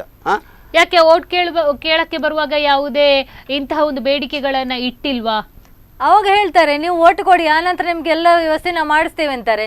ಈಗ ಓಟ್ ಆಯ್ತಲ್ಲ ಅವರದ್ದು, ಕೇಳಕ್ಕೆ ಹೋಗ್ಬೇಕಿತ್ತು. ಯಾಕೆ ಹೋಗಲ್ಲ ನೀವು? ಯಾಕಂದ್ರೆ ಓಟ್ ಬೇಕು. ಯಾವುದೇ ನಮ್ಮ ಒಂದು ಬೀಡಿ ಕಾರ್ಮಿಕರ ಸಮಸ್ಯೆಗಳಿಗೆ ಪರಿಹಾರ ಸಿಕ್ಕಲ್ಲ ಅಂದ್ರೆ ಯಾಕೆ ಕೊಡ್ಬೇಕು? ಒಂದು ದಿನದ ಹೊತ್ತಿಗಾಗಿ ಅವರು ದುಡಿಯುವಂಥದ್ದು ಬೀಡಿ ಕಾರ್ಮಿಕರು. ಮನೆಯನ್ನ ಸಾಗ್ಲಿಕ್ಕೆ ಎಷ್ಟೋ ಹೆಣ್ಮಕ್ಳು ಅಥವಾ ತಾಯಂದಿರು ಮನೆಯಲ್ಲಿ ಬೀಡಿ ಕಟ್ಟಿ ಮಕ್ಕಳನ್ನ ಸಾಕಿ ಬೆಳೆಸಿ ಇವತ್ತು ಬೇರೆ ಬೇರೆ ಇದರಲ್ಲಿ ಕುಡಿತಿದ್ದಾರೆ, ಮಾಡ್ತಿರುವಂತದ್ದು. ಎಷ್ಟೋ ಮಕ್ಕಳನ್ನ ಎತ್ತರಕ್ಕೆ ಬೆಳೆಸಿದ್ದಾರೆ. ಸೊ ಆದ್ರೆ ಇವಾಗ ವೋಟ್ ಮಾಡುವ ಸಂದರ್ಭದಲ್ಲಿ ಎಲೆಕ್ಷನ್ ಟೈಮಲ್ಲಿ ಅದ್ ಮಾಡ್ತೀವಿ ಇದ್ ಮಾಡ್ತೀವಿ ಭರವಸೆ ಕೊಡ್ತಾರೆ. ಈಗ ಅದೇ ಕ್ಯಾಂಡಿಡೇಟ್ ಹತ್ರ ಹೋಗ್ಬೇಕಿತ್ತು ನೀವು. ನಮಗೆ ಆ ಟೈಮಲ್ಲಿ ಕೊಟ್ಟಿದ್ದೀರಾ, ಈಗ ಒಂದು ಕೊಡುವ ಪ್ರಯತ್ನ ನಡೆಸಿ ಅಂತ ಯಾಕೆ ಹೋಗಿಲ್ಲ? ನೋಡಿ ಮೇಡಮ್, ನಾವು ಹೋಗ್ತೇವೆ, ಮನವಿ ಕೊಡ್ತೇವೆ, ಮನವಿಯಲ್ಲಿ ಖಾಲಿ ಹೇಳುವುದಂತ ಕೊಟ್ಟರೆ ಆಯ್ತು ಮಾಡ್ತೇವೆ ಅಂತ ಹೇಳ್ತಾರೆ. ಮತ್ತೆ ಉಂಟಲ್ಲ, ಮತ್ತೆ ತಿರುಗಿ ಸಹ ನೋಡುವುದಿಲ್ಲ ಅವರು. ಅಂಥ ಪರಿಸ್ಥಿತಿಯಲ್ಲಿ ನಾವು ಸಹ ನೋಡಿದ್ದೇವೆ. ಕರ್ನಾಟಕ ರಾಜ್ಯ ಸರ್ಕಾರಕ್ಕೆ ನೋಟಿಸ್ ಕೊಟ್ಟಿದ್ದೇವೆ. ನಾವು ಪ್ರಧಾನಮಂತ್ರಿಗೆ ಬೀಡಿ ಕಾರ್ಮಿಕರದ್ದು ಎಲ್ಲ ದೇಶದಾದ್ಯಂತ ನಾವು ಪ್ರತಿ ಬೀಡಿ ಕಾರ್ಮಿಕರ ಮನೆಯವರದ್ದು ಮಾತ್ರ ಅಲ್ಲ, ಬೀಡಿ ಕಾರ್ಮಿಕರದ್ದು ಎಲ್ಲರದ್ದು ಸಿಗ್ನೇಚರ್ ಸಹಿಸಿಕೊಂಡು ಎಲ್ಲ ಕಳಿಸಿದ್ದೇವೆ ನಾವು. ಆದರೂ ಕೂಡ ನಮಗೆ ಯಾವುದೇ ಒಂದು ಪ್ರತಿಕ್ರಿಯೆ ಬರಲಿಲ್ಲ. ಯಾಕೆ ಬರಲಿಲ್ಲ ಅಂಥ ಪ್ರಶ್ನೆ ಈಗ ನಾವು. ಓಕೆ, ಇವಾಗ ಮುಂದೆ ಏನ್ ಮಾಡ್ಬೇಕು ಅಂತಿದೆ? ಇವತ್ತು 23ನೇ ತಾರೀಕಿನಿಂದ ಆರಂಭವಾಗಿದೆ ಪ್ರತಿಭಟನೆ, ಮತ್ತೆ ಮುಂದುವರೆದಿದೆ. ಸೊ ಇನ್ನು ಕೂಡ ಯಾವುದೇ ರೀತಿಯಲ್ಲಿ ಬಗ್ತಾ ಇಲ್ಲ. ಸೊ ಏನ್ ಮಾಡ್ಬೇಕು ಅನ್ಕೊಂಡಿದ್ದೀರಾ? ಈಗ ನಾವು ಏನಂತ, ನಾವು ಕರ್ನಾಟಕ ರಾಜ್ಯ ಬೀಡಿ ಫೆಡರೇಷನ್ ಉಂಟು. ಫೆಡರೇಷನ್ ತೀರ್ಮಾನ ಪ್ರಕಾರವಾಗಿ ನಾವು ಮುಂದಕ್ಕೆ ಆ ಬೀಡಿ ಕಾರ್ಮಿಕರ ಬಗ್ಗೆ ಇನ್ನೂ ಸಹ ತೀವ್ರವಾದ ಹೋರಾಟ ಹೋರಾಟ ನಿಜವಾಗಿ ಯಾವುದೇ ಒಂದು ಸರ್ಕಾರ ಆಗಲಿ ಮಾಲಕರಾಗಲಿ ಹೋರಾಟ ಇಲ್ಲದೆ ಯಾವುದು ಕೊಡಲಿಲ್ಲ. ಆದರೆ ಈ ಸರಿ ಮಾತ್ರ ಅವರು ಈ ರೀತಿ ಸತತ ಅಂತ ಹೇಳಿದರೆ ನಮಗೆ ತುಂಬ ಬೇಸರ ಆಗುತ್ತೆ. ಮುಂದಿನ ದಿನಗಳಲ್ಲಿ ಕರ್ನಾಟಕ ರಾಜ್ಯಾದ್ಯಂತ ನಾವು BD ಫೆಡರೇಷನ್ ಸೇರಿ ತೀವ್ರವಾದ ಹೋರಾಟಕ್ಕೆ ನಾವು ಕರೆ ಕೊಡಬೇಕಾಗ್ತದೆ. ಅದು ಯಾವ ಸ್ವರೂಪಕ್ಕೆ ಬರ್ತದೆ ಅಂತ ಹೇಳಲಿಕ್ಕೆ ಸಾಧ್ಯ ಇಲ್ಲ. ಈ ಕಾರ್ಮಿಕರು ಹಾಗೂ ಜನಸಾಮಾನ್ಯನ ಮಧ್ಯ ಈ ಎಲ್ಲ ಸಂಘಟನೆ ಬೆಂಬಲ ನಾವು ತಗೊಂಡು ನಾವು ತೀವ್ರವಾದ ಹೋರಾಟಕ್ಕೆ ಕರೆ ಕೊಡ್ತೇವೆ. ಓಕೆ, ನಿಮ್ ಜೊತೆ ಮಾತಾಡ್ತೀನಿ. ಈಗ ಜಯಂತಿ ಶೆಟ್ಟಿ ಅವರು BD ಕಾರ್ಮಿಕರು ನಮ್ಮ ಮಂಗಳೂರವರು ನಮ್ಮ ದೂರವಾಣಿ ಸಂಪರ್ಕದಲ್ಲಿದ್ದಾರೆ. ನಮಸ್ತೆ ಮೇಡಮ್. ನಮಸ್ಕಾರ ಮೇಡಮ್, ಈಗ BD ಕಾರ್ಮಿಕರು ಪ್ರತಿಭಟನೆಗೆ ಇಳಿದಿರುವಂತದ್ದು ನಮ್ಮ ಕನಿಷ್ಠ ಬೆಲೆಯನ್ನ ನಮಗೆ ಕೊಟ್ಟು ಬಿಡಿ, ನಾವು ಸುಮ್ಮನೆ ಆಗ್ತೀವಿ ಅಂತ ಹೇಳ್ತಿದ್ದಾರೆ. ಆದ್ರೆ ಇದಕ್ಕೆ ಮಾಲಕರಾಗ್ಲಿ ಸರ್ಕಾರ ಆಗ್ಲಿ ಯಾವುದೇ ರೀತಿಯಲ್ಲಿ ಬಗ್ತಾ ಇಲ್ಲ. ನಿಮ್ಮ ಅಭಿಪ್ರಾಯ ಏನು ಮೇಡಮ್ ಇದ್ರ ಬಗ್ಗೆ? ನಮ್ಮ ಅಭಿಪ್ರಾಯ, ನಮ್ಗೆ ಕನಿಷ್ಠ ಕೂಲಿ ಸಿಗದೆ ನಮ್ಮ ಹೋರಾಟ ನಿಲ್ಲಿಸುವುದಿಲ್ಲ. ನಮ್ಗೆ ಕನಿಷ್ಠ ಕೂಲಿ ಕೊಡ್ಲೇಬೇಕು ಮಾಲೀಕರು. ಅಂದ್ರೆ ನಮ್ಗೆ 210 ರೂಪಾಯಿಗೆ ಅವರು ರಾಜಪತ್ರ ಸಹ ಹೊರಡಿಸಿದ್ದಾರೆ ಸರ್ಕಾರ. ಇವರು ಲೇಬರ್ ಆಫೀಸರ್ ಅಂತ ನಿನ್ನೆ ಬಂದು ಹೇಳಿದ್ರು.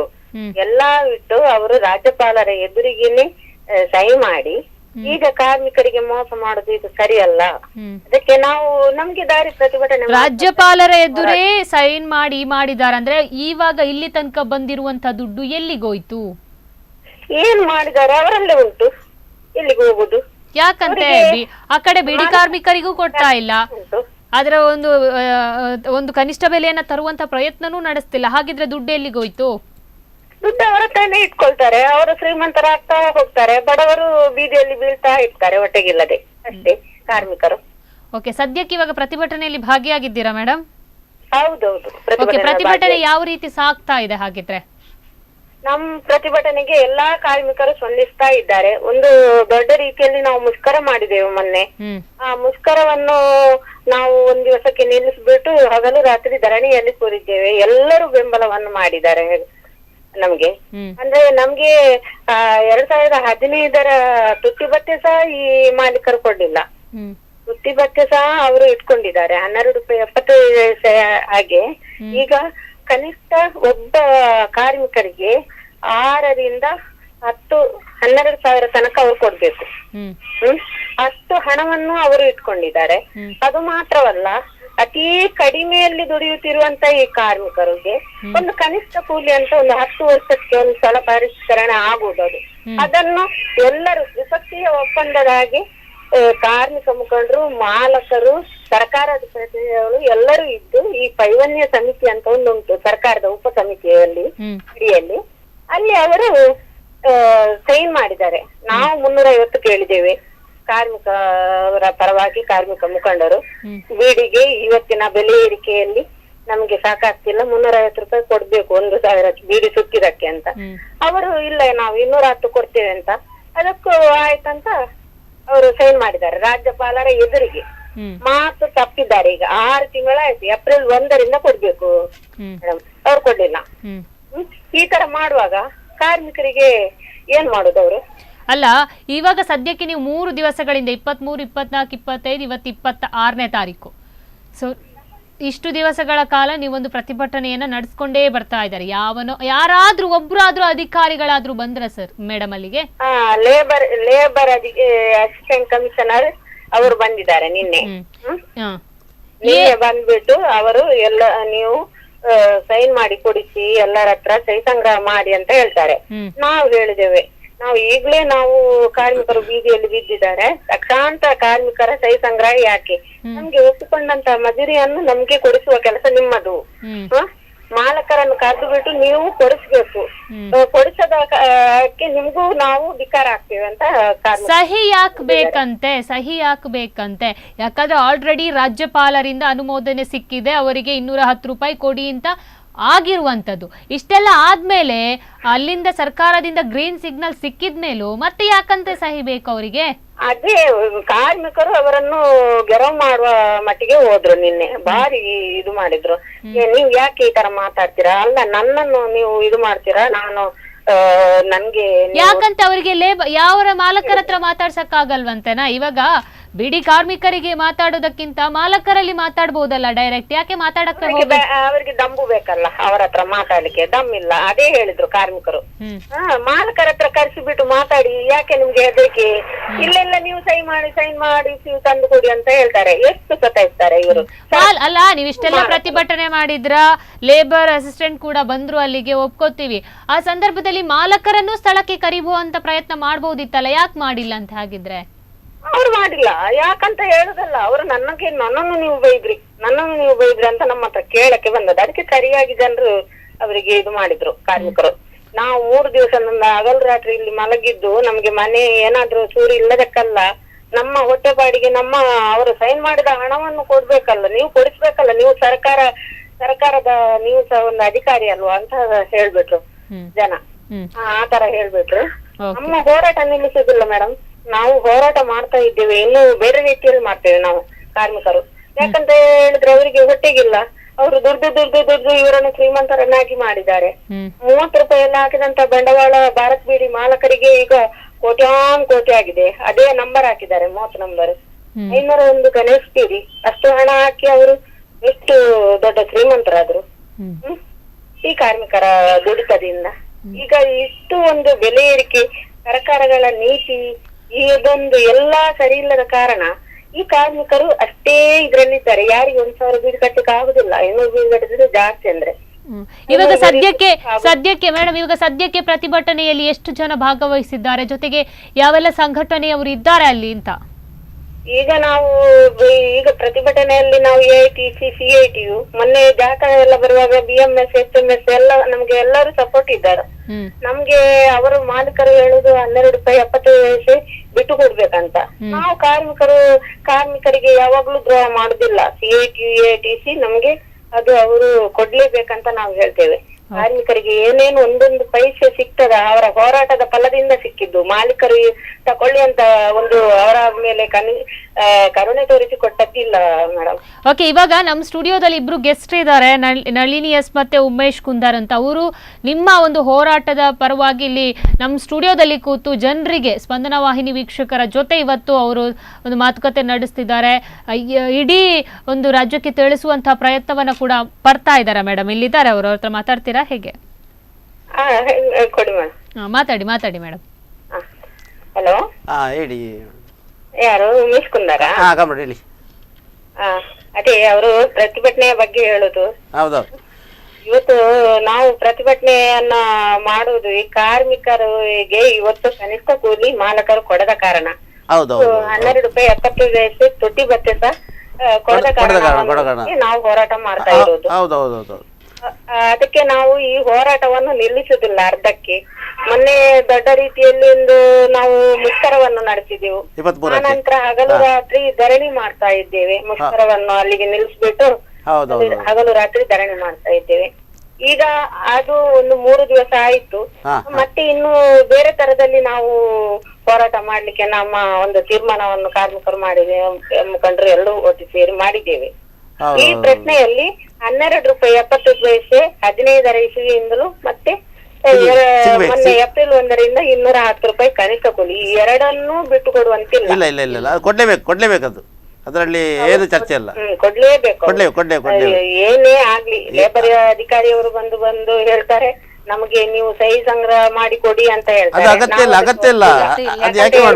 ರಾಜ್ಯಪತ್ರ ಹೊರಡಿಸಿದಾರಂತೆ, ರಾಜ್ಯಪಾಲರ ಎದುರಿಗೆ ಸೈನ್ ಮಾಡಿದಾರಂತೆ ಮಾಲಕರು.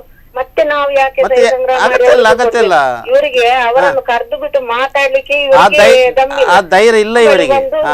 ಲೇಬರ್ ಅಧಿಕಾರಿ ಅದೇ ಅದು ಎಲ್ಲ ಉಂಟಲ್ಲ, ಹಣದ ಮೇಲೆ ಹೋಗ್ತದೆ. ಓಕೆ, ಜಯಂತಿ ಶೆಟ್ಟಿ ಅವರೇ, ಸ್ಪಂದನ ವಾಹಿನಿ ಜೊತೆ ಮಾತಾಡಿದಕ್ಕೆ ಧನ್ಯವಾದ. ಈಗ ಅವರು ಹೇಳ್ತಾ ಇರುವಂತದ್ದು ಸಹಿ ಸಂಗ್ರಹ ಮಾಡ್ಲಿಕ್ಕೆ ಅವರು ಲೇಬರ್ ಅಸಿಸ್ಟೆಂಟ್ ಬಂದಿದ್ರು ಅಂತ. ಅಲ್ಲಿ ನಿಜವಾಗ್ಲಿ ಸಹಿ ಸಂಗ್ರಹ ಮಾಡೋ ಅವಶ್ಯಕತೆ ಇಲ್ಲ. ಖಂಡಿತ ಇಲ್ಲ. ಸಹಿ ಸಂಗ್ರಹ ಯಾಕೆ ಮಾಡಬೇಕು? ಅದೇ ಸಿಚುವೇಶನ್ ಏನಾದ್ರೂ ಇದೆಯಾ? ಇಲ್ಲ. ಅವ್ರು ಒಪ್ಪಂದ ಮಾಡಿದ್ದು ನಾವು ಕೊಡ್ತೇವೆ ಅಂತ, ಅದು ಕೊಡ್ಲೇಬೇಕು.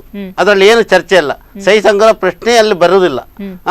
ಹಾಗಾಗಿ ಅದರ ಬಗ್ಗೆ ನಾವು ಮುಂದಿನ ದಿನಗಳಲ್ಲಿ ನಾವು ಹೋರಾಟ ಕಂಟಿನ್ಯೂ ಮಾಡ್ತೇವೆ. ನಾವು ಬಿಟ್ಟುಕೊಡುವಂಥ ಪ್ರಶ್ನೆ ಇಲ್ಲ. 12 75 ಮತ್ತು 210 ಅದು ಅವರು ಹಲವಾರು ವರ್ಷದಿಂದ ಅದನ್ನು ಪ್ರಯತ್ನ ಮಾಡ್ತಾ ಇದ್ರು, ಏನಾದರೂ ಮಾಡಿ ಇದು ಮಾಡ್ಬೇಕಂತ ನಾವು ಬಿಡ್ಲಿಕ್ಕೆ ತಯಾರಿಲ್ಲ.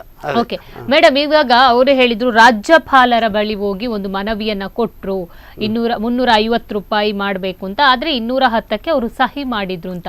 ಇದು ಈ ಪ್ರೊಸೀಜರ್ ಯಾವಾಗ ನಡೆದಿರುವಂತದ್ದು, ಯಾವ ಸಂದರ್ಭದಲ್ಲಿ ನಡೆದಿರುವಂತದ್ದು ಅಂತ? ಅದು ಮೊನ್ನೆ 5ನೇ ಕಮಿಟಿಯಲ್ಲಿ ತೀರ್ಮಾನ ಆಗಿದ್ದದು. ಮಾಲಕರು ಒಂದು ಬದಿಯಲ್ಲಿ ಮಾಲಕರು, ಒಂದು ಬದಿಯಲ್ಲಿ ಇದು ಕಾರ್ಮಿಕ ಸಚಿವರು ಮತ್ತೆ ಕಾರ್ಮಿಕ ಮುಖಂಡರು ಎಲ್ಲ ಒಟ್ಟು 3 ಅವರು ಒಟ್ಟು ಸೇರಿ ತೀರ್ಮಾನ ಕೈಗೊಂಡದ್ದು. 1,000 ಬೀಡಿಗೆ 350 ರೂಪಾಯಿ ಕೇಳಿದಲ್ಲಿ ಇವರು ಎಲ್ಲ ಒಟ್ಟು ಮಾತಾಡಿ 210ಕ್ಕೆ ಬಂದು ನಿಲ್ಲಿಸಿದ್ದಾರೆ. ಅಲ್ಲ, ಈ ರಾಜ್ಯಪಾಲರಿಂದ ಸಹಿ ಯಾವಾಗ ತಗೊಂಡಿರುವಂತದ್ದು, ಡೇಟ್ ಏನಾದ್ರೂ ನೆನಪಿದೆಯಾ? ಅದು ಸಹಿ ತಗೊಳ್ಳೋ 6 ತಿಂಗಳ ಮುಂಚೆ, ಅದು ಜನವರಿ ಹೆಚ್ಚಾಂಶ ಜನವರಿಯಲ್ಲಿ ಇರ್ಬೇಕು ನನ್ನ ಲೆಕ್ಕ. ಜನವರಿಯಿಂದ ಸಹಿ ತಗೊಂಡು ಅವರಿಗೆ ಒಂದು ಲೆಕ್ಕ ಉಂಟು, ಇಷ್ಟು ಸಮಯದ ನಂತರ ಅದಕ್ಕೆ ಅವಕಾಶ ಉಂಟು, ಇಷ್ಟು ಸಮಯದ ಒಳಗೆ ನಾವು ಅದಕ್ಕೆ ವ್ಯವಸ್ಥೆ ಮಾಡಬೇಕಂತ ಹೇಳಿ ಆ ಪ್ರಕಾರವಾಗಿ ಅವರು ಸಹಿ ಅಷ್ಟು ಡೇಟ್ ಕರೆದ್ರು ಕೂಡ ಅವರು ಕೊಡಲಿಕ್ಕೆ ತಯಾರು. ಅವರಿಗೆ ಮತ್ತೆ ನಮ್ಮ ಹತ್ರ ಮುಖಂಡರ ಹತ್ರ ಚರ್ಚೆ ಮಾಡಿ ಇನ್ನೂ ಅವರಿಗೆ 1 ತಿಂಗಳು ಟೈಮ್ ಕೊಟ್ಟಿದ್ದೇವೆ ಕೊಡಲಿಕ್ಕೆ. ಆನಂತರ ಸಹ ಅವ್ರು ಕೊಡುವಂಥ ಆಲೋಚನೆ ಇಲ್ಲ. ಆನಂತರ ನಾವು ಜೂನ್ 25ಕ್ಕೆ BD ಫೆಡರೇಷನ್ ಸೇರಿ ಚರ್ಚೆ ಮಾಡಿ ನಾವು ಅದಕ್ಕೆ ತೀವ್ರವಾದ ಹೋರಾಟ ಮಾಡಬೇಕಂತ ಹೇಳಿ ಭಾರತ್ ಬೀಡಿ ಕಂಪನಿ ಮುಂದೆ ನಾವು ಜೂನ್ 2ಕ್ಕೆ ಕಾರ್ಯಕ್ರಮ ಹಾಕಿದ್ದು. ಆನಂತರ 18 ಅದರಲ್ಲಿ ಸಹ ಸ್ಪಂದನೆ ಸಿಗಲಿಲ್ಲ ಅಂತ ಹೇಳಿ ಆಗಸ್ಟ್ 18ಕ್ಕೆ ಕಾರ್ಮಿಕರ ಅಧಿಕಾರಿ ಮುಂದೆ ನೀವು ಅದಕ್ಕೆ ಧನಿಯಾದ ಹತ್ರ ಮಾತಾಡಿ ಚರ್ಚೆ ಮಾಡಿ ಕೂಡಲೇ ನಮಗೆ ಕನಿಷ್ಠ ಕೂಲಿಯನ್ನು ತೆಗೆಸಿಕೊಡ್ಬೇಕಂತ ನಾವು ವಾದ ಮಾಡಿದ್ದು. ಅದಕ್ಕೆ ಸಹ ಇವರು ಯಾವುದೇ ರೀತಿಯಲ್ಲಿ ಸ್ಪಂದನ ಧನಿಯಾದ ಮಾತಾಡ್ಲಿಕ್ಕೆ ಸಹ ಇವರು ಹೋಗಲಿಲ್ಲ. ಹೌದು, ಕಾರ್ಮಿಕ ಅಧಿಕಾರಿ ಹೇಳಿದೆ ನಾವು ಅದಕ್ಕೆ ಅವರೇ ಒಪ್ಪಿದ ಒಂದು ಕನಿಷ್ಠ ಕೂಲಿಯನ್ನು ಯಾಕೆ ಕೊಡಲಿಲ್ಲ, ನೋಡುವ ನಾನು ವ್ಯವಸ್ಥೆ ಮಾಡ್ತೇನೆ ಅಂತ, ಅದು ಕೊಡಲಿಲ್ಲ ಅವರು. ಓಕೆ ಓಕೆ, ನಿಮ್ಮ ಜೊತೆ ಮತ್ತಷ್ಟು ಮಾತುಕತೆ ಮುಂದುವರಿಸ್ತೀನಿ. ಅದಕ್ಕಿಂತ ಮುಂಚೆ ಕಾರ್ಯಕ್ರಮದಲ್ಲಿ ಒಂದು ಬ್ರೇಕ್.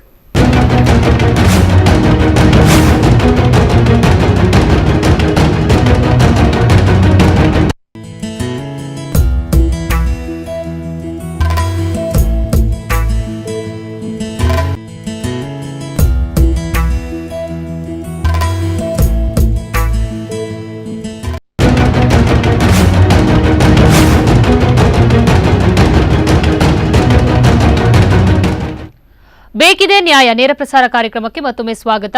ಬೀಡಿ ಕಾರ್ಮಿಕರು ಇವತ್ತು ಬೀದಿಗಿಳಿದು ಪ್ರತಿಭಟನೆ ನಡೆಸುತ್ತಿದ್ದಾರೆ.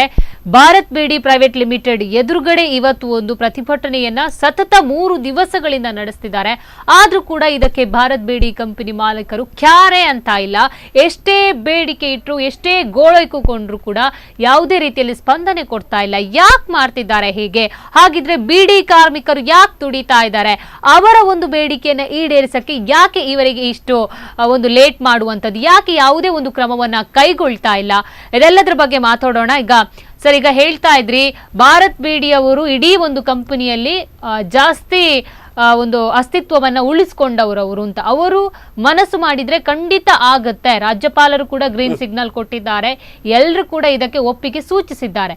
ಭಾರತ್ ಬೀಡಿ ಪ್ರೈವೇಟ್ ಲಿಮಿಟೆಡ್ ಅವರು ಯಾಕೆ ಹಿಂಜರಿತಿದ್ದಾರೆ? ಅವರಿಗೆ ಇದರಿಂದ ಏನಾಗಬೇಕಿದೆ ಹಾಗಿದ್ರೆ?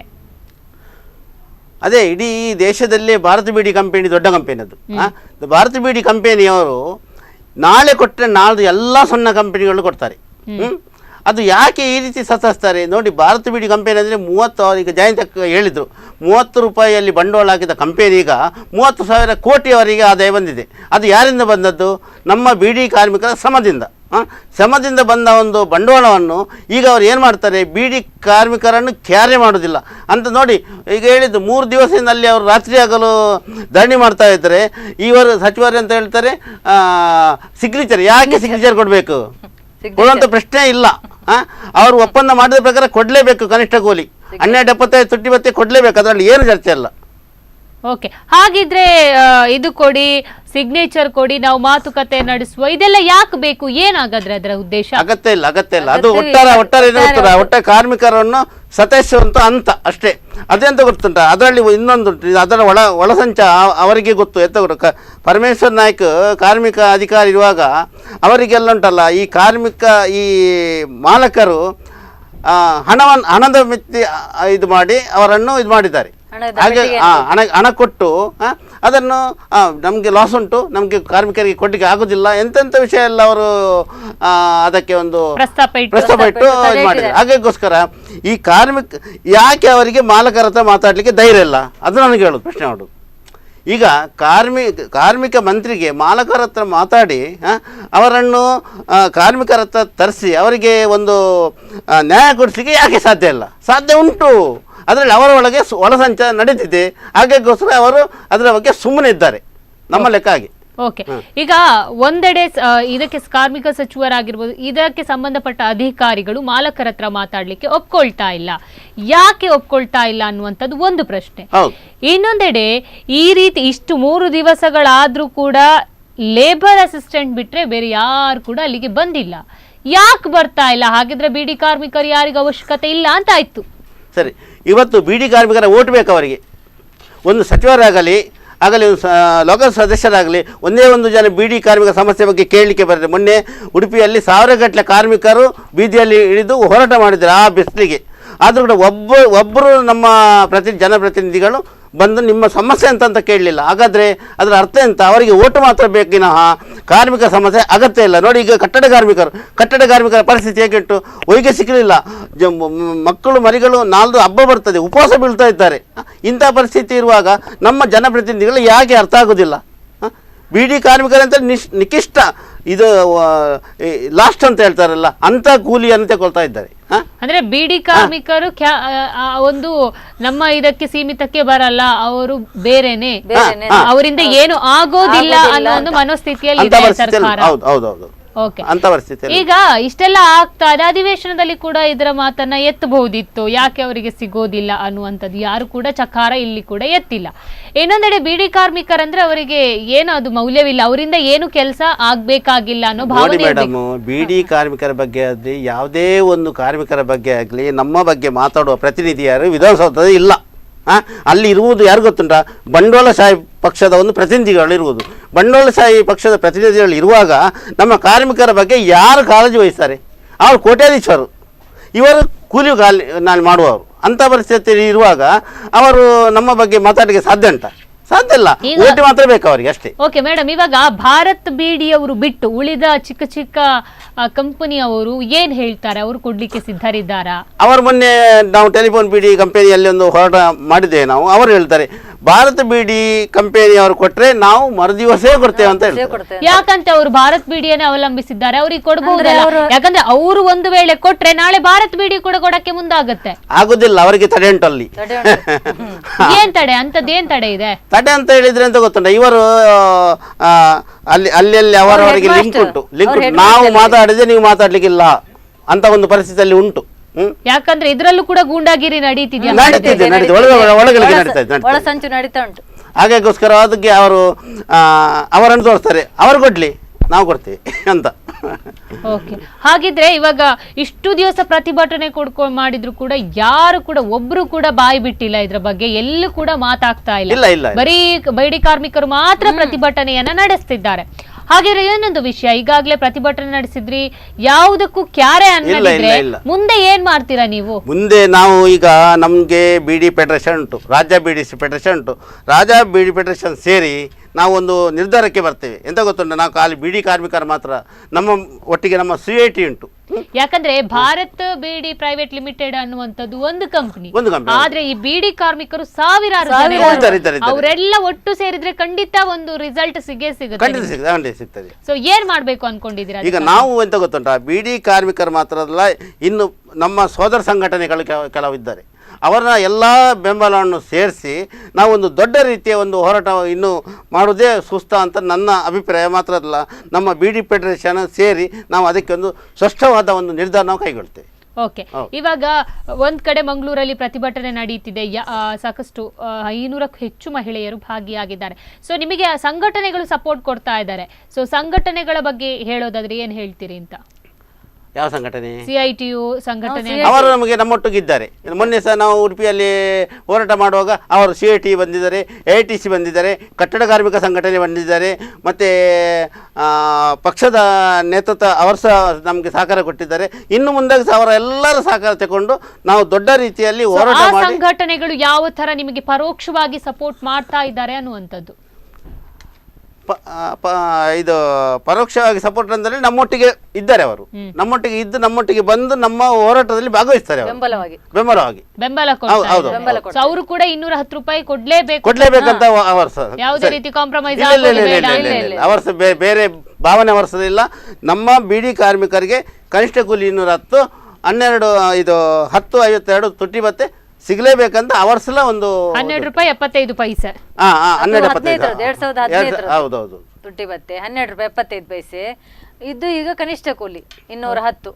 ಅದೆಲ್ಲ ಒಟ್ಟು ಕೊಟ್ರೆ ಈಗ ಮೊನ್ನೆ 10 ರೂಪಾಯಿ. ಇವಾಗ ನಿಮ್ಮ ಬಿಡಿ ಕಾರ್ಮಿಕರ ಒಂದು ಅಧ್ಯಕ್ಷರಾಗಿರುವಂತಹ ಜೆ ಬಾಲಕೃಷ್ಣ ಶೆಟ್ಟಿ ಅವರು ನಮ್ಮ ದೂರವಾಣಿ ಸಂಪರ್ಕದಲ್ಲಿದ್ದಾರೆ. ನಮಸ್ತೆ ಸರ್. ನಮಸ್ತೆ.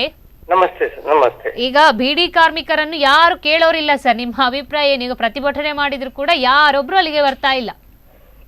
ಇಲ್ಲ ಅದೇ ಈಗ ಯಾರು ಬರುದಿಲ್ಲ ಅಂತ ಹೇಳಿ ಈಗ ಸರ್ಕಾರ ಕೂಡ ಈಗ ಒಂದು ಒಮ್ಮತದ ತೀರ್ಮಾನ ಅದನ್ನು ಯಾರು ಜಾರಿಗೊಳಿಸ್ಲಿಕ್ಕೆ ಅವರು ಅಂದ್ರೆ ಮಾಲೀಕರು ಸರ್ಕಾರ ನಿನ್ನೆ ಕಮಿಷನರ್ ಎಲ್ಲ ಬಂದಿದ್ರು. ಹೇಳಿ ಸರ್, ಹೇಳಿ. ಹಲೋ, ಹೇಳಿ ಸರ್. ಚಳವಳಿಯ ಸ್ಥಳಕ್ಕೆ ನಮ್ಮ ದಾಖ ಜಿಲ್ಲೆಯ ಲೇಬರ್ ಕಮಿಷನ್ ಅವರು ಬಂದಿದ್ರು. ಹೇಳಿ, ಮಾತಾಡಿ ಸರ್, ಮಾತಾಡಿ, ಕೇಳಿಸ್ತಿದೆ. ಚಳವಳಿಯ ಸ್ಥಳಕ್ಕೆ ಲೇಬರ್ ಕಮಿಷನರ್ ಬಂದಿದ್ರು. ಅವ್ರು ಹೇಳ್ತಾರೆ ನೀವು ಕ್ಲೈಮ್ ಅರ್ಜಿ ಹಾಕಿ ನಾನು ವಸೂಲು ಮಾಡಿ ಕೊಡ್ತೇನೆ ಅಂತ ಹೇಳ್ತಾರೆ. ಯಾಕಂತೆ ಸರ್? ರಾಜ್ಯಪಾಲರ ಹತ್ರನೇ ಗ್ರೀನ್ ಸಿಗ್ನಲ್ ಕೊಟ್ಟಿದೆ, ಅವರೇ ಕೊಡಿ ಅಂದ್ಮೇಲೆ ಇವ್ರು ಏನಂತೆ ಬಂದು ಕೇಳುವಂತದ್ದು? ಹೌದೌದು, ಅದಕ್ಕೆ ನಾವು ಹೇಳಿದೆವು ನಿಮ್ಗೆ ಜಾರಿ ಮಾಡ್ಲಿಕ್ಕೆ ಸಾಧ್ಯ ಆಗದಿದ್ರೆ ನೀವ್ ಯಾಕೆ ಡಿಪಾರ್ಟ್ಮೆಂಟ್ ಇಲ್ಲಿ ಇರೋದು ಅಂತ ಕೇಳಿದೆ ಎಲ್ಲ ನಮ್ಮ ಸೈನ್ ಯಾಕೆ ಬೇಕಂತೆ ಸರ್? ಇವಾಗ ಎಲ್ಲರ ಅಭಿಪ್ರಾಯ ಕೇಳಿ ತಾನೇ ರಾಜ್ಯಪಾಲರ ಹತ್ರ ಹೋಗಿರುವಂತದ್ದು. ಹೌದೌದೌದು, ಮತ್ತೆ ಸಹಿ ಯಾಕೆ ಬೇಕಂತೆ? ಇಲ್ಲಿ ಕೊಟ್ಟಿರೋ ಅನುಮೋದನೆಗೆ ಅಲ್ಲಿ ಅವರು ಓಕೆ ಅಂದಿರುವಂತದ್ದು. ಅದಕ್ಕಿಂತ ಮುಂಚೆ ಎಲ್ಲರೂ ಕಮಿಟಿಯವರು ಸೇರಿ ಒಂದು ಮೀಟಿಂಗ್ ಅನ್ನ ಮಾಡಿದೀರಾ. ಮೀಟಿಂಗ್ ಅಲ್ಲಿ 350 ರೂಪಾಯಿ ಮಾಡಕ್ಕಾಗಲ್ಲ, 210 ರೂಪಾಯಿ ಕೊಡ್ತೀವಿ ಅಂತ ಒಪ್ಪಿ ನೆಕ್ಸ್ಟ್ ರಾಜ್ಯಪಾಲರ ಹತ್ರ ಹೋಗಿ ಸೈನ್ ಮಾಡ್ಕೊಂಡಿದ್ದಾರೆ.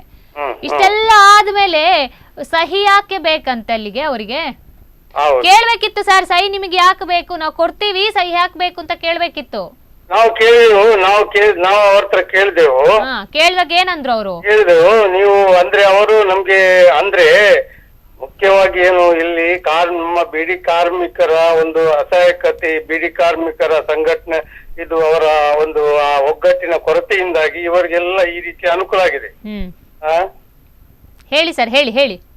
ಈ ಬಿಡಿ ಕಾರ್ಮಿಕರ ಸಂಘಟನೆ ಮತ್ತು ಅವರ ಒಂದು ಒಗ್ಗಟ್ಟಿನ ಕೊರತೆಯಿಂದಾಗಿ ಇವರಿಗೆ ಈ ರೀತಿ ಕಾರ್ಮಿಕರನ್ನು ಶೋಷಣೆ ಮಾಡ್ಲಿಕ್ಕೆ ಸಾಧ್ಯ ಆಗಿದೆ. ಇದರಿಂದಾಗಿ ನಾವು ಹೇಳುದು ಈಗ ನಾವು ಒಂದು 10 ದಿವಸ ಕಾಯ್ತೇವೆ. ನಂತರ ಕೂಡಲೇ ನಾವು ಎಲ್ಲಾ ಡಿಪೋಗಳ ಮ್ಯಾನೇಜರ್ಗಳು ಅವರನ್ನೆಲ್ಲ ಗೆರವು ಮಾಡುವಂತ ಮತ್ತೆ ಅಲ್ಲಿ ಕಂಪನಿಗಳಲ್ಲಿ ಧರಣಿ ಮಾಡುವಂತ ಕಾರ್ಯಕ್ರಮಗಳು ಕೂಡ ಆಗ್ತೇವೆ ನಾವು. ಇವಾಗ ಭಾರತ್ ಬಿಡಿ ಪ್ರೈವೇಟ್ ಲಿಮಿಟೆಡ್ ಕಂಪನಿಯ ಮಾಲಕರು ಏನು ಕ್ಯಾರ ಅಂತಿಲ್ವಾ? ಏನು ರಿಯಾಕ್ಷನ್ ಕೊಡ್ತಾ ಇಲ್ವಾ? ಇಷ್ಟು ದಿವಸ ಮೂರು ದಿವಸದಿಂದ ಪ್ರತಿಭಟನೆ ನಡೆಸ್ತಿದ್ದೀರಾ, ಅಲ್ಲಿಗೆ ಬಂದು ನೋಡುವಂತ ಪ್ರಯತ್ನವಾದ್ರೂ ಮಾಡಿದ್ರ ಅವರು? ಬರ್ಲಿಲ್ಲ. ಹಾಗಿದ್ರೆ ಅವ್ರು ಅಷ್ಟು ಬಂದಿಲ್ಲ ಅಂದ್ರೆ ಏನೋ ನಡೀತಿದೆ ಅಂತ ಅರ್ಥ ಅಲ್ವಾ? ಇವಾಗ ಏನು ತಪ್ಪಿಲ್ಲ. ಅವರೊಂದು ಒಟ್ಟಾಗಿ ಬೇರೆ ಬೇರೆ ರೀತಿಯ ಇದೆಲ್ಲ ಮಾಡ್ತಾ ಇದ್ದಾರೆ. ಪುನಃ ಈಗ ಕೋರ್ಟಿಗೆ ಹೋಗಿದ್ದಾರಂತೆ ಅವರು. ಕೋರ್ಟಿನಲ್ಲಿ ಪುನಃ ಒಂದು ಅರ್ಜಿ ಹಾಕಿದ್ದಾರೆ, ಅದು ನೋಟಿಫಿಕೇಶನ್ ಸರಿ ಇಲ್ಲ ಅಂತ. ನೋಟಿಫಿಕೇಶನ್ ಸರಿ ಇಲ್ಲ ಅಂದ್ರೆ ರಾಜ್ಯಪಾಲರು ಯಾಕೆ ಸೈನ್ ಮಾಡ್ತಾ ಇದ್ರು? ರಾಜ್ಯಪಾಲರು ಏನು ಓದದೆ ಸೈನ್ ಮಾಡ್ತಾರ ಹಾಗಿದ್ರೆ?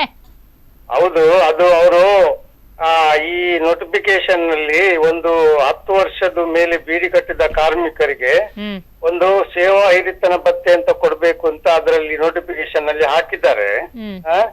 ಅದನ್ನು ಇವರೀಗ ಪ್ರಶ್ನೆ ಮಾಡ್ತಾ ಇದ್ದಾರೆ. ಅದು 5ನೇ ಕಮಿಟಿ ಅಂದ್ರೆ ಸರ್ಕಾರದ ನಮ್ಮ ತ್ರಿಪಕ್ಷ ಸಮಿತಿಯಲ್ಲಿ ಅದು ಚರ್ಚೆಗೆ ಬರಲಿಲ್ಲ. ಅದರಿಂದಾಗಿ ಅದನ್ನು ನಾವು ಪ್ರಶ್ನೆ ಮಾಡ್ತೇವೆ ಕೋರ್ಟ್ ನಲ್ಲಿ ಅಂತ ಹೇಳ್ತಾರೆ ಅವರು. ಓಕೆ, ಅದು ಬಿಡಿ. 210 ರೂಪಾಯಿ ಇದು ಬಿಡಿ. ಹಾಗಾದ್ರೆ 12 ರೂಪಾಯಿ 75 ಪೈಸೆ ಏನಾಯ್ತು? ಅದು ಕೂಡ ಆಗಿ ಅವರು ಈಗ ಕೋರ್ಟ್ನಲ್ಲಿ ಈಗ ನಮ್ಗೆ ಕಾರ್ಮಿಕರಿಗೆ ಫೇವರ್ ಆಗಿ ಬಂದಿದೆ. ಈಗ ಪುನಃ ಅದಕ್ಕೆ ಪುನಃ ಕೋರ್ಟಿಗೆ ಹೋಗಿ ಅದಕ್ಕೆ ಯಾಕೆ ಸ್ವಾಮಿ ಎಲ್ಲದಕ್ಕೂ ಎಲ್ಲದಕ್ಕೆ ಯಾಕೆ ಕೋರ್ಟಿಗೆ ಹೋಗ್ಬೇಕು? ಕೇಳ್ತಾ ಇರುವಂತದ್ದು 12 ರೂಪಾಯಿ 75 ಪೈಸೆ ಕೊಡಿ ಅಂತ 3 ವರ್ಷದಿಂದ ಹಿಂದೆ ಕೇಳ್ತಿದ್ದಾರೆ. ಓಕೆನೋ ಅಂದಿದ್ದಾರೆ, ಇನ್ನು ಕೂಡ ಅದು ಕೈ ಸೇರಿಲ್ಲ. 210 ರೂಪಾಯಿ ಕೊಡಿ, ಏಪ್ರಿಲ್ 1ರಿಂದ ಜಾರಿ ಆಗುತ್ತೆ ಅಂತ ಹೇಳಿ ಇವಾಗ ಯಾಕೆ ಕೋರ್ಟಿಗೆ ಹೋಗ್ಬೇಕಿತ್ತು? ಆವಾಗ ಏಪ್ರಿಲ್ ಅಲ್ಲೇ ಹೋಗ್ಬೋದಿತ್ತಲ್ವಾ? ಏಪ್ರಿಲ್ ನಲ್ಲಿ ಒಪ್ಪೋದಿತ್ತು, ಯಾಕೆ ಇವಾಗ ಹೋದ್ರು ಅಂತ. ನಾವು ದೊಡ್ಡ ರೀತಿಯ ಚಳವಳಿಯಿಂದಲೇ ಇದನ್ನು ಪಡಿಬೇಕಾಗ್ತದೆ, ಇದರ ಅರ್ಥ. ಯಾಕಂದ್ರೆ ಇದಕ್ಕೆಲ್ಲ ಒಂದೇ ಉತ್ತರ, ಬಿಡಿ ಕಾರ್ಮಿಕರು ಎಲ್ಲರೂ ರಾಜ್ಯದ ಎಲ್ಲ ಬಿಡಿ ಕಾರ್ಮಿಕರು ಒಟ್ಟಾಗ್ಬೇಕಾಗಿದೆ. ಒಟ್ಟಾಗಿ ನಿಮ್ಮ ಶಕ್ತಿ ಏನಿದೆ ಅದನ್ನ ನೀವು ತೋರಿಸ್ಬೇಕು. ಇಲ್ಲವಾದಲ್ಲಿ ಯಾವುದೇ ಒಂದು ಇದಕ್ಕೂ ಜಗ್ಗಿದ್ರೆ ಖಂಡಿತವಾಗಿ ಇದು ಸಿಗುವಂತ ಲಕ್ಷಣಗಳು ಕೂಡ ಕಾಣ್ತಾ ಇಲ್ಲ ಅಂತ ಅನ್ಸುತ್ತೆ. ಥ್ಯಾಂಕ್ ಯು ಸರ್, ಸ್ಪಂದನ ವಾಹಿನಿ ಜೊತೆ ಮಾತಾಡಿದಕ್ಕೆ. ಇವಾಗ 12 ರೂಪಾಯಿ 75 ಪೈಸೆ 3 ವರ್ಷದಿಂದ ಕೊಟ್ಟಿಲ್ಲ. 210 ರೂಪಾಯಿ ಏಪ್ರಿಲ್ 1ರಿಂದ ಕೊಡ್ತೀವಿ ಅಂತ ಹೇಳಿದ್ರು ಕೂಡ ಇನ್ನೂ ಕೂಡ ಬರಲಿಲ್ಲ. ಇವಾಗ ಏನೋ ಒಂದು ನೆಪ ಹೇಳ್ಕೊಂಡು ಕೋರ್ಟ್ ಮೆಟ್ಲು ಏರ್ತಾ ಇದ್ದಾರೆ. ಸೊ ಇದರೆಲ್ಲ ಅರ್ಥ ಏನು ಹಾಗಿದ್ರೆ? ಯಾಕೆ ಅವ್ರಿಗೆ ಕೊಡ್ಲಿಕ್ಕೆ ಮನ್ಸಿಲ್ವಾ? ಹೇಗೆ ಕೊಡ್ಲಿಕ್ಕೆ ಮನ್ಸಿಲ್ಲ ಅಂದ್ಮೇಲೆ ಯಾಕೆ ಕಾರ್ಮಿಕರನ್ನ ಇಷ್ಟು ಒಂದು ಕಷ್ಟಪಡಿಸ್ಬೇಕು? ಪರ್ಯಾಯ ಮಾರ್ಗ ಏನಾದ್ರೂ ಕೊಡ್ಬೋದಿತ್ತಲ್ವ ಅವರಿಗೆ? ಅದೇ ಯಾವುದಕ್ಕೆ ಮಾಡುದಿಲ್ಲ ಅವರು. ಸ್ಪಂದನೆ ಮಾಡಿ ಮುಖ್ಯ. ಅದಕ್ಕೆ ಒಂದು ಕಾರಣ, ಈಗ ಏನಾಗಿದೆ, ಮುಂಚಿನ ಹಾಗೆ ಕಾರ್ಮಿಕರು ಭಾಗವಹಿಸ್ತಿಲ್ಲ.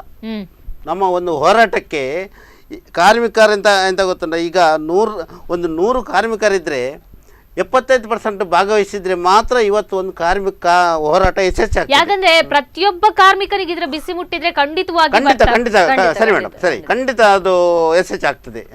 ಈಗ ಮುಖ್ಯ ಯಾಕಂದ್ರೆ ಇದು ಒಂದು ನೆಗೆಟಿವ್ ಪಾಯಿಂಟ್ ಅನ್ನ ಇಟ್ಕೊಂಡು ಭಾರತ್ ಬಿಡಿ ಪ್ರೈವೇಟ್ ಲಿಮಿಟೆಡ್ ಮಾಲೀಕರು ಆಟ ಆಡಬಹುದು. ಯಾಕಂದ್ರೆ ಪ್ರತಿಯೊಂದು ಬಿಡಿ ಕಾರ್ಮಿಕರು ಒಟ್ಟಾಗಿ ಸೇರಿ ಈ ಒಂದು ಪ್ರತಿಭಟನೆಯಲ್ಲಿ ಭಾಗಿಯಾಗಿದ್ರೆ ಅವರು ಕೂಡ ಬಗ್ಲೇಬೇಕಾಗ್ತದೆ. ಕಾರ್ಮಿಕರ ಮುಂದೆ ಉಂಟಲ್ಲ, ಯಾವುದೇ ಒಂದು ಡಿಪಾರ್ಟ್ಮೆಂಟ್ ನಡೆಯುವುದಿಲ್ಲ. ಕಾರ್ಮಿಕರ ಒಗ್ಗಟ್ಟಾದ್ರೆ ಯಾವುದೇ ಒಂದು, ಮೊನ್ನೆ ನೋಡಿ 2 ವರ್ಷ ಮುಂಚೆ ಎಲ್ಲ ಕೈಗಾರಿಕೆಯಲ್ಲಿ ಕೇಂದ್ರ ಸರ್ಕಾರ ಒಂದು ತೀರ್ಮಾನ ಮಾಡಿದೆ. PF ಹಣವನ್ನು 58ಕ್ಕೆ ಮಾತ್ರ ಕೊಡಿಸಬೇಕು. ಅದರ ಮೊದಲು ಯಾರು ಮದುವೆ ಆದ್ರಿ ಏನು ಮಾಡಿದ್ರು ಕೂಡ ನಾವು PF ಹಣ ಕೊಡುವುದಿಲ್ಲ, 58ಕ್ಕೆ ಕೊಡಿಸ್ಬೇಕಂತ ಒಂದು ತೀರ್ಮಾನ ಪಾರ್ಲಿಮೆಂಟಲ್ಲಿ ಪಾಸ್ ಮಾಡಲಿಕ್ಕೆ ಪ್ರಯತ್ನ ಮಾಡಿದ್ರು. ಇಲ್ಲಿ ನಮ್ಮ ಗೌರ್ಮೆಂಟ್ಸ್ ಕಾರ್ಮಿಕರು ಅದರ ಬಿಸಿ ತಟ್ಟಿದೆ. ಲಕ್ಷಗಟ್ಟಲೆ ಜನ ಸೇರಿ ಅದನ್ನು ವಿರೋಧ ಮಾಡಿದ್ರು. ಹೇಗೆ ಈಗ ಗೌರ್ಮೆಂಟ್ ಸರ್ಕಾರ ಅದನ್ನು ವಾಪಸ್ ತಗೊಂಡು ಅದನ್ನು ಕೈ ಬಿಟ್ಟಿದೆ ಈಗ. ಹಾಗೆ ಅದೇ ಪ್ರಕಾರ ಕಾರ್ಮಿಕರು ಒಗ್ಗಟ್ಟಾದ್ರೆ ಯಾವುದೇ ಒಂದು ಸಮಸ್ಯೆಯನ್ನು ಎದುರು ಮಾಡಲಿಕ್ಕೆ ಖಂಡಿತ ಸಾಧ್ಯ ಉಂಟು. ಓಕೆ, ಯಾಕಂದ್ರೆ ಇಷ್ಟೆಲ್ಲ ಕಾರ್ಮಿಕರು ಸಾವಿರಾರು ಜನ, ಲಕ್ಷಾಂತರ ಜನ ಇವತ್ತು ಬಿಡಿ ಇದನ್ನ ನಂಬ್ಕೊಂಡು ಬದುಕ್ತಾ ಇದ್ದಾರೆ. ಇವಾಗ್ಲೂ ಕೂಡ, ಹಿಂದೆ ಅಷ್ಟು ಇಲ್ಲದಿದ್ರು ಕೂಡ ಇವಾಗ ಅಷ್ಟು ಮಟ್ಟಿಗೆ ಜನ ಇದ್ದಾರೆ ಅಂದ್ರೆ ಅವರೆಲ್ಲ ಇವತ್ತು ಒಟ್ಟಿ ಸೇರ್ಬೇಕು. ಸೇರಿದ್ರೆ ಖಂಡಿತ ಇದಕ್ಕೆ ಖಂಡಿತ ಸ್ಪಂದನೆ ಸಿಗ್ತದೆ, ಗ್ಯಾರಂಟಿ. ಅದರಲ್ಲಿ ಏನು ಚರ್ಚೆ ಇಲ್ಲ. ಹೋರಾಟ ನಿಜವಾಗಿ ಇವತ್ತುಂಟಲ್ಲ, ಹೋರಾಟಕ್ಕೆ ಒಂದು ಫಲ ಸಿಗುವುದಾಗ್ತದೆ. ನಿಜ ಯಾವುದೇ ಒಂದು ಬೇಡಿಕೆಯಲ್ಲಿ ನಾವು ಹೋರಾಟದಿಂದಲೇ ನಾವು ಸಾಧಿಸಲಿಕ್ಕೆ ಸಾಧ್ಯತೆ ಉಂಟು. ಆದರೆ ಹೋರಾಟಕ್ಕೆ ನಮ್ಮ ಕಾರ್ಮಿಕರು ಸ್ಪಂದನೆ ಮಾಡಿದ್ರೆ ಖಂಡಿತ ಯಾವುದನ್ನು ಎದುರು ಮಾಡಲಿಕ್ಕೆ ಖಂಡಿತ. ಕೊನೆಯದಾಗಿ ಮೇಡಮ್, ಸ್ಪಂದನ ವಾಹಿನಿ ಮೂಲಕ ಏನ್ ಹೇಳಕ್ಕೆ ಇಷ್ಟಪಡ್ತೀರಾ ಜನರಿಗೆ? ಬಿಡಿ ಕಾರ್ಮಿಕರಿಗೆ ಯಾವ ತರ ಒಂದು ಸ್ಪಂದನೆ ಸಿಗ್ಬೇಕಾಗಿದೆ ಅನ್ನುವಂಥದ್ದು, ಯಾವ ತರ ಒಂದು ಜನರು ಇದಕ್ಕೆ ಸಪೋರ್ಟ್ ಕೊಡಬೇಕು, ಜೊತೆಗೆ ಇದಕ್ಕೆ ಸಂಬಂಧಪಟ್ಟಂತ ಅಧಿಕಾರಿಗಳು ಯಾವ ರೀತಿ ಇದಕ್ಕೆ ಸಪೋರ್ಟ್ ಕೊಡಬೇಕು ಅನ್ನುವಂಥದ್ದು, ಯಾವ ರೀತಿ ನಿಮಗೆ ಸಪೋರ್ಟ್ ಕೊಡಬೇಕು ಬಿಡಿ ಕಾರ್ಮಿಕರಿಗೆ ಅಂತ? ಅಂದ್ರೆ ಬಿಡಿ ಕಾರ್ಮಿಕರದ್ದು ಪಾಪ ಇಷ್ಟು ದಿವಸದಿಂದ ಸತಾಯಿಸ್ತಿದ್ದಾರೆ. ಇನ್ನೂ ಕೂಡ ಅಂದ್ರೆ ಈಗ 100ರಲ್ಲಿ 10 ಮಂದಿ ಬೀದಿಗಿಳಿದ್ರು ಕೂಡ ಕೆಲವೊಂದು ಮಂದಿ ಮನೆಯಲ್ಲಿ ಇದ್ದಾರೆ, ಅವಳಿಗೆ ಸಿಕ್ಕಿದ್ರೆ ನನಗೆ ಸಿಗ್ತದೆ ಅಂತ ಇದ್ರ ರೀತಿಯಲ್ಲಿ ಇರ್ಲಿಕ್ಕೆ ಹೋಗಿ ಈಗ ಈ ನಮೂನಿ ಮಾಲಕರು ಸತಾಯಿಸ್ತಿರುವುದು. ಈಗ ಮುಖ್ಯವಾಗಿ ನಾವು ಹೇಳೋದು, ಜನಸಾಮಾನ್ಯ ಹತ್ರ, ನಮ್ಮ ಸಹೋದರ ಸಂಘಟನೆ ಹತ್ರ, ನಮ್ಮ ಬಿಡಿ ಕಾರ್ಮಿಕರ ಹತ್ರ ನಾವು ವಿನಂತಿ ಮಾಡೋದು, ಇವತ್ತು ನಾವು ಯಾವುದೇ ಒಂದು ಸವಲತ್ತು ತೆಗೆಸಿದರೆ ನಾವು ಕಾನೂನು ಮೂಲಕ ಅಲ್ಲದೆ ಹೋರಾಟದ ಮೂಲಕವೇ ತೆಗೆಸಿತ್ತು. ಹಾಗಾಗಿ ನಮ್ಮ ಕಾರ್ಮಿಕರು ಹೆಚ್ಚಿನ ಸಂಖ್ಯೆಯಲ್ಲಿ ಭಾಗವಹಿಸಿ ಅದಕ್ಕೆ ನಮ್ಮ ಸೋದರ ಸಂಘಟನೆ ಸಹ ಬೆಂಬಲ ಕೊಟ್ಟು, ಜನಸಾಮಾನ್ಯರು ನಮಗೆ ಬೆಂಬಲ ಕೊಟ್ಟು ಈ ಕಾರ್ಯಕ್ರಮವನ್ನು ಯಶಸ್ವಿ ಮಾಡಲಿಕ್ಕೆ ಸಾಧ್ಯ ಉಂಟು. ಎಲ್ಲರೂ ಸಹ ನಮಗೆ ಸಹಕಾರ ಕೊಡಬೇಕಂತ ನಾವು ಜನಗಳ ಹತ್ರ ವಿನಂತಿ ಮಾಡ್ತೀವಿ. Okay, thank you madam. Thank you sir. ಇಲ್ಲಿ ತನಕ ಬಂದು ನಿಮಗೆ ಆದಂತಹ ಸಮಸ್ಯೆ ಬಗ್ಗೆ ಸ್ಪಂದನ ವಾಹಿನಿ ವೀಕ್ಷಕರಿಗೆ ತಿಳಿಸಿದ್ದೀರಾ, ಸ್ಪಂದನ ವಾಹಿನಿ ಮೂಲಕ ತಿಳಿಸುವಂತ ಪ್ರಯತ್ನ ಮಾಡಿದ್ದೀರಾ. ಇಬ್ಬರಿಗೂ ಕೂಡ ಧನ್ಯವಾದಗಳು. ವೀಕ್ಷಕರೇ, ಬೀಡಿ ಕಾರ್ಮಿಕರು ಈಗಾಗಲೇ ಬೀದಿಗಿಳಿದು ಪ್ರತಿಭಟನೆ ಮಾಡ್ತಿದ್ದಾರೆ. ನಮಗೆ ಕನಿಷ್ಠ ಕೂಲಿ 210 ರೂಪಾಯಿಯನ್ನು ಕೊಟ್ಟು ಬಿಡಿ, ಅದರ ಜೊತೆಗೆ 12 ರೂಪಾಯಿ 75 ಪೈಸೆ ತುಟ್ಟಿ ಭತ್ಯೆ ಏನಿದೆ ಅದನ್ನು ನಮಗೆ ಕೊಟ್ಟು ಬಿಡಿ, ನಾವು ಯಾವುದೇ ಕಾರಣಕ್ಕೆ ಹೋರಾಟವನ್ನ ಮಾಡೋದಿಲ್ಲ, ನಾವು ಸಮಾಧಾನವಾಗಿ ಇರ್ತೀವಿ ಅನ್ನೋ ಒಂದು ಮಾತನ್ನ ತಿಳಿಸ್ತಾ ಇದ್ದಾರೆ.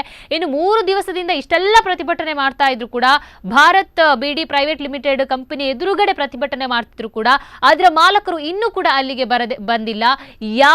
ಯಾವ ರೀತಿ ಪ್ರತಿಭಟನೆ ನಡೀತಿದೆ, ಏನು ಸಮಸ್ಯೆ ಅನ್ನೋದನ್ನ ಆಲಿಸುವ ಪ್ರಯತ್ನ ಕೂಡ ಮಾಡಿಲ್ಲ.